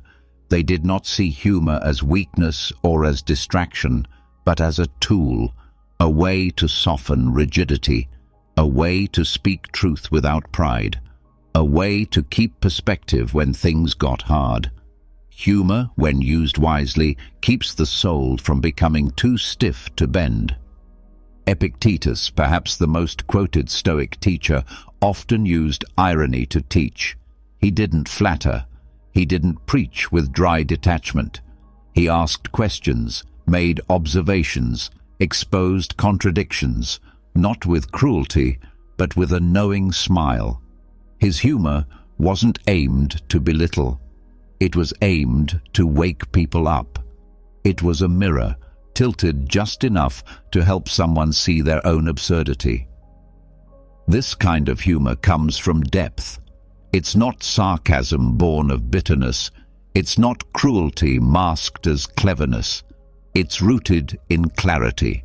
When you've stopped taking yourself too seriously, when you've accepted your place in a world far bigger than you, laughter becomes a natural response to life's unpredictable turns.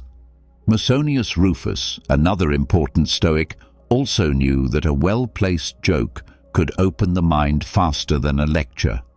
He didn't use humor to escape responsibility, but to ease tension in those learning how to live rightly.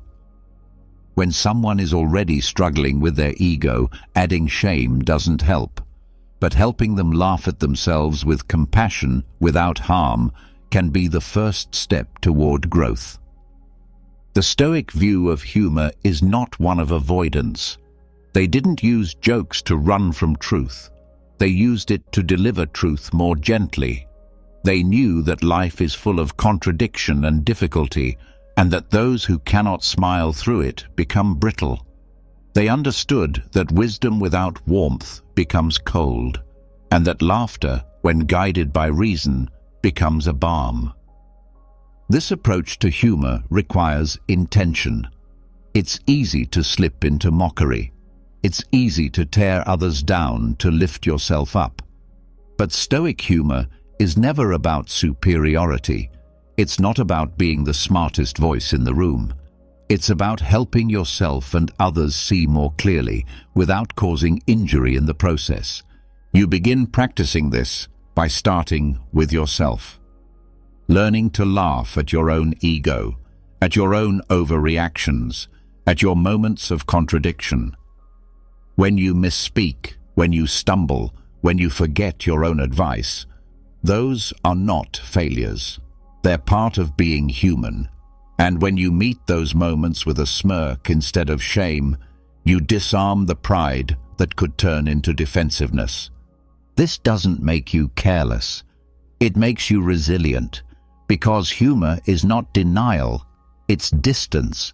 The ability to zoom out just enough to recognize that not every moment is as big as it feels, that even when things go wrong, you still have room to breathe, that sometimes the most reasonable response to life's absurdity is to laugh and then continue with intention. You also begin to use humor to soften relationships. A well-timed, kind-spirited joke can dissolve tension faster than hours of serious debate. It shows humility. It shows presence. It shows that you are engaged without being emotionally flooded, and it makes space for others to meet you in that same calm. But Stoic humor is not about performance. You're not trying to be the funniest in the room. You're using humor as a tool, not as a shield. Not to hide emotion, but to reveal it in manageable pieces. Not to avoid seriousness, but to carry it with less friction. This kind of humor also protects against arrogance. It keeps you from believing your own press. It keeps you grounded when others start praising you. Because once you learn to laugh at yourself, flattery loses its grip. You remember how absurd it is to be overly impressed with titles or appearances, and in that remembering, you stay free. Humor also builds connection. When used without sharpness, it becomes a bridge. It says, "We're in this together." It says, "Yes, life is heavy sometimes, but we don't have to carry it with clenched fists." It lets others exhale. It turns distance into common ground. Even in teaching, humor matters. The Stoic mentor, the parent, the leader, the friend, who can offer guidance with a smile instead of a frown, is often more trusted. Because they are not performing authority, they are living reason with humanity. This kind of humor must be trained. It starts with awareness. You notice when the room gets heavy, when you're taking yourself too seriously, when the people around you are tightening up. And in those moments, you don't force a joke, but you allow lightness to enter. A raised eyebrow, a well-placed line, a quiet comment that cuts through tension without cutting anyone else. Humor without cynicism means you laugh with, not at. You never use another person's pain for amusement. You never use your intelligence to humiliate. Your wit becomes an extension of your wisdom, not a substitute for it. Even in solitude, humor matters. When life disappoints you, when plans fall apart, when your progress feels slow, it helps to smile at the absurdity, to say, "Of course this happened," to sit back, take a breath, and laugh, not because it's funny, but because you've stopped expecting the world to arrange itself around your preferences. This doesn't mean you stop caring. It means you stop controlling. And when you let go of control, you make space for lightness. You no longer collapse under life's surprises. You meet them with a grin, a steady hand, and the question, "What can I learn from this now?" That's the Stoic laugh. Not loud, not careless, but sharp and kind. The one that rises when you realize how often you've tried to control the uncontrollable. The one that lifts when you see how small your ego looks in the face of nature, time, and death. And it changes how you move through the world. You stop demanding seriousness from every moment. You stop acting like wisdom must be severe. You begin to see that humor is not the enemy of virtue. It's one of its strongest allies. Because only someone who has faced life's storms and stayed calm can afford to laugh honestly. That's the paradox. The more serious your practice becomes, the more space opens for humor, not as escape, but as expression, not as avoidance, but as relief, not as distraction, but as a sign of balance. This is what the Stoics knew, that life is too short to carry in anger, too precious to drown in pride, too unpredictable to navigate with rigidity. So they smiled, not because life was easy, but because they had learned how to stay free. The ability to laugh with grace, to stay light even while life weighs heavy, is a sign of inner balance. Humor, when grounded in wisdom, keeps you soft in a world that often demands hard edges. But even laughter, even lightness, is not immune to drift. It too needs direction. And the more earnestly you try to live by your principles, the more you realize how easy it is to slip away from them without noticing. You can be kind for weeks and then lose your patience in a single hour. You can speak wisely in one moment and react carelessly the next. This is why the Stoics practiced something deeper than daily reflection. They engaged in regular, deliberate audits of the soul. They didn't just want to feel virtuous, they wanted to know whether they were truly living it. They didn't trust moods or impressions, they wanted evidence, they wanted clarity. And that required stepping back and reviewing their lives like an honest accountant, checking each part of the ledger, not with guilt, but with rigor, not with harshness, but with full honesty. This is the Stoic audit, a practice that keeps you close to your principles, not in theory, but in habit. A monthly review of your thoughts, your words, your actions, and your values, not to criticize yourself, but to correct your course before the drift becomes too wide. It's like tending a garden. If you wait too long, the weeds take over. But if you check in often, the soil stays strong. Seneca wrote about examining each day, asking himself where he had succeeded, where he had failed, and where he had simply wasted effort. Epictetus encouraged his students to journal honestly, not to impress, but to become aware. Marcus Aurelius kept meditations not for publication, but for practice. Each of them understood that reflection is not about the past, it's about shaping the future. The monthly audit gives you distance. It's enough time to see patterns, but close enough to still remember what choices you made and why. You're not just reviewing what happened, you're reviewing who you were while it happened. Were you reactive? Were you reasonable? Did you stand up for what mattered? Did you avoid what was difficult? This is not about perfection. It's about alignment. You check your thoughts. Have they become clouded with assumptions, with envy, with complaint? Have you been telling yourself stories that feed fear or pride? Have you been honest with yourself? You check your words. Have you spoken carelessly? Have you exaggerated? Avoided truth to stay comfortable? Used words to hurt when silence would have been wiser? Or have you said what needed to be said with clarity and calm? You check your actions. Did you do what you said you would? Did you hold your boundaries? Did you follow through on discipline? Were your choices guided by reason or by impulse? And finally, you check your values. Are the things you say you care about reflected in your behavior? Do your priorities match your schedule? Are you becoming the kind of person you want to be, or are you chasing something that pulls you away from that center? This audit is not a ritual for self-loathing. It's a tool for strength. You are not here to judge yourself as good or bad. You are here to understand. You are here to sharpen. You are here to realign. The process can be simple. Start by creating space. At the end of each month, take an hour alone.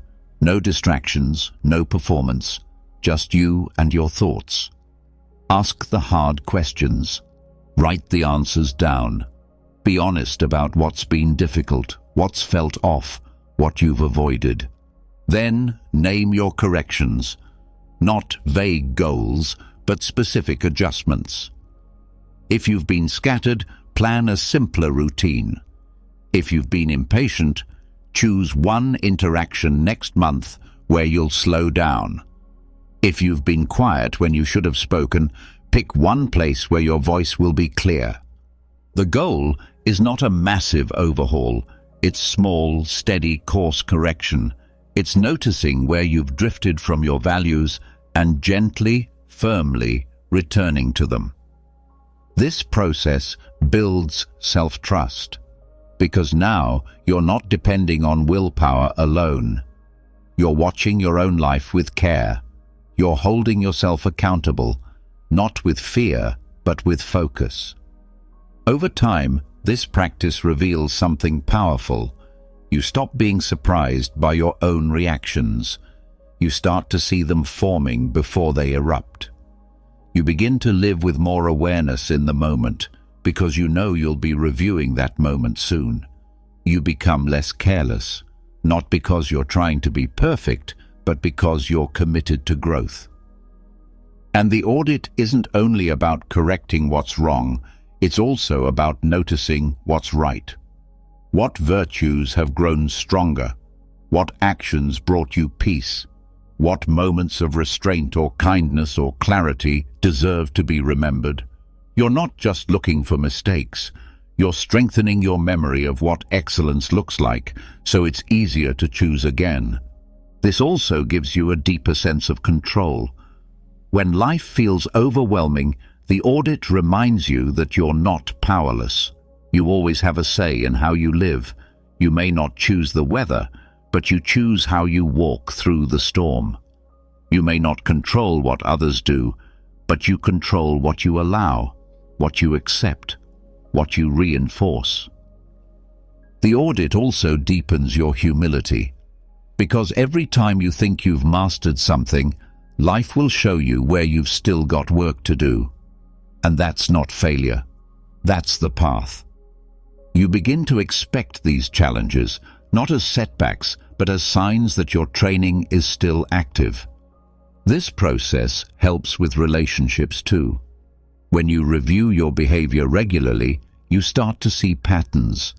The way you respond to criticism, the way you avoid certain conversations, the tone you use when stressed. Once you see these clearly, you can change them, not all at once, but one moment at a time. And you don't need to share your audit with anyone. This is your space for honesty, your private classroom, but its effects will be visible. People will feel your steadiness. They will sense your clarity, not because you announced your progress, but because your presence speaks for itself. Over time, the audit becomes something you look forward to. Not because it's easy, but because it keeps you close to the kind of life you've chosen. It reminds you that virtue is not just a philosophy, it's a daily discipline. And each month, you come back to it with a little more awareness, a little more strength, a little more peace. This is the Stoic audit. Not a punishment, but a practice. Not an emotional breakdown, but a moral check-in. It's how you stay awake, how you keep walking straight even when the road twists, how you live, not just by habit, but by reason, and how, 1 month at a time, you quietly become the person you've always said you wanted to be. When you regularly review your life with honesty, when you face your thoughts and actions like a careful steward of your own character, you begin to notice something subtle and constant beneath it all, the background hum of uncertainty. It never disappears. No matter how clear your plans, how sharp your habits, how well you reflect, the truth remains. The future is never fixed. Control is always partial. Certainty is always limited. And how you respond to that truth becomes one of the most important disciplines of all. For the Stoics, especially Marcus Aurelius, learning to live with uncertainty was not a side practice. It was the practice. He governed an empire under siege. He made decisions that shaped millions of lives. He wrote his reflections at night, knowing he might not survive the next day. His days were filled with military losses, betrayals, political tension, and illness. And yet, his writings are marked not by panic, but by poise. He didn't pretend to know everything. He didn't wait for perfect clarity before acting. He learned to move forward with composure, to hold the tension between action and humility. He knew that the fog would not always lift, and that this was no excuse to freeze. He chose to lead anyway. Uncertainty, for the Stoic, is not a problem to solve. It is a condition of life to understand. Trying to eliminate it only increases anxiety. Accepting it, however, allows the mind to settle. The goal is not to predict every outcome. The goal is to prepare yourself to face any outcome, calmly, rationally, and with integrity. Marcus knew he could not see all sides of a problem. He relied on reason, consultation, and principle, not perfect information. He accepted that mistakes would be made, that outcomes would surprise him, that he would be misunderstood or judged. And yet he did not withdraw. He remained present, engaged, responsive. He ruled not from fear of what might happen, but from commitment to what he believed was right. You don't need to rule an empire to experience this same pressure. You face it every day, in your work, in your relationships, in your future.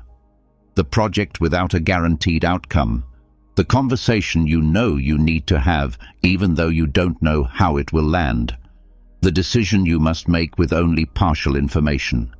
These are the modern equivalents of standing in the storm with no clear forecast. And how you move through that uncertainty determines not only your peace, but your effectiveness. When you try to wait until everything is safe and clear, you delay the most important actions. When you try to predict every variable, you waste your energy on the impossible. But when you accept the unknown and focus on how you show up inside of it, you begin to move with quiet strength. Tolerating uncertainty is not passive. It's active stillness. It's restraint without paralysis. It's the ability to say, I don't know what tomorrow brings, but I know what kind of person I intend to be when it comes. That intention gives you ground, even when the future does not. You do this by separating what is uncertain from what is essential. The outcome of your effort is not in your control. The effort itself is. The reaction of others is not yours to manage. Your tone and clarity are. The weather may shift. Your response to the weather is a choice. Marcus reminded himself constantly that nature does not guarantee comfort. It guarantees change. And our task is not to demand stability, but to meet change with character. Every moment of uncertainty becomes a mirror for what you really believe. Not what you say, but how you live. This mindset changes how you make decisions. You stop looking for perfect answers. You start identifying the best action available with the information you have. You learn to trust your judgment, not because it's flawless, but because it's been built on discipline, study, and clarity. You stop spinning in anxiety loops. You stop trying to control the uncontrollable. Instead, you focus on preparation. You build systems that can adjust.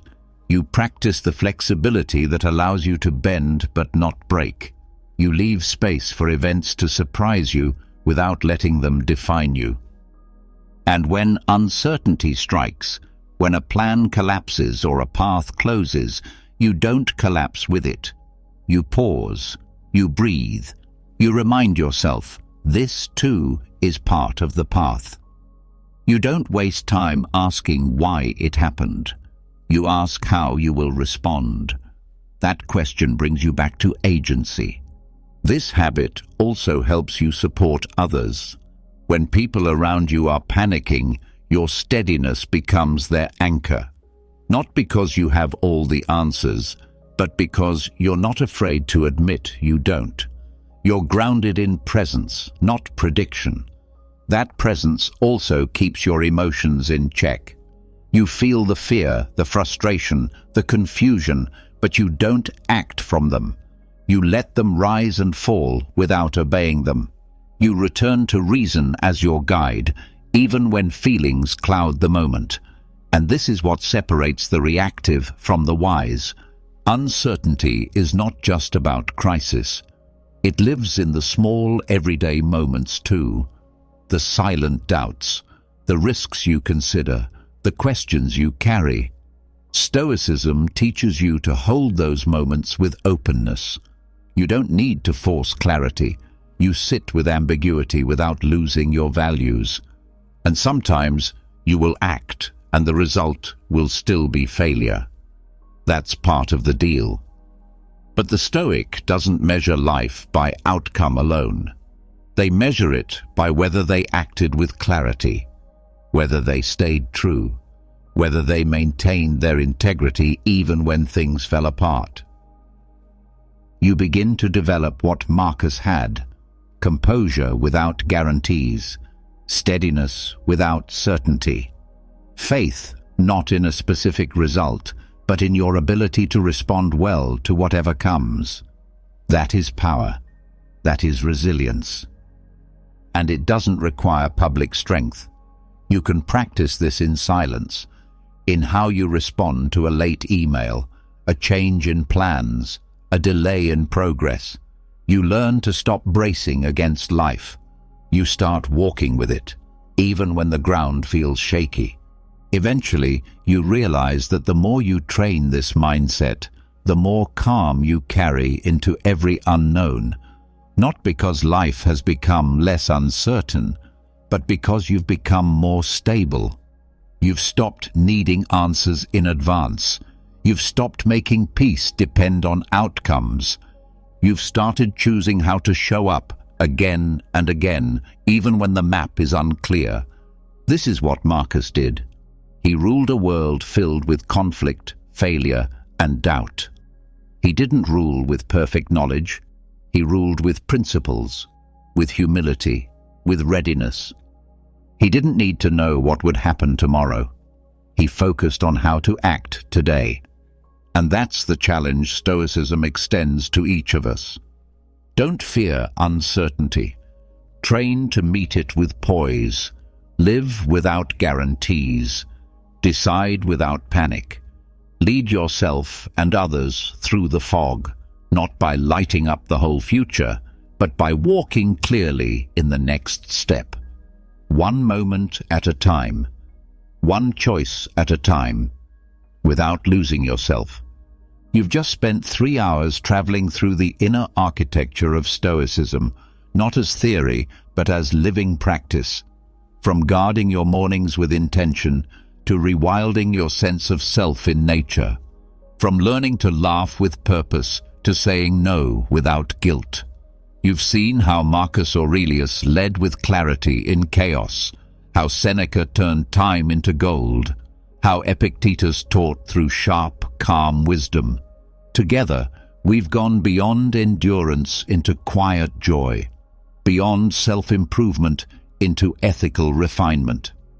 You've learned to shift from chasing fortune to shaping character, from reacting to reflecting, from appearing good to being good. But this doesn't end here. The question now is not what you've heard, but what you'll practice. Will you keep a monthly moral audit? Will you train your mind to tolerate uncertainty or to stay rooted in values when misunderstood? Will you walk your next steps with more intention, more stillness, more courage? Now, we'd love to hear from you. Drop a comment below. What was the one Stoic idea that hit hardest for you? Was it about detachment, presence, or perhaps learning to lead without control? Share your favorite insight and how you might use it starting tomorrow. If you found value here, if this spoke to a part of you that's tired of noise and ready for stillness, subscribe. We go deep, not wide. We speak to the part of you that's ready to grow, not perform. Until next time, live by reason, act with virtue, and hold your peace close, because that's where true strength lives.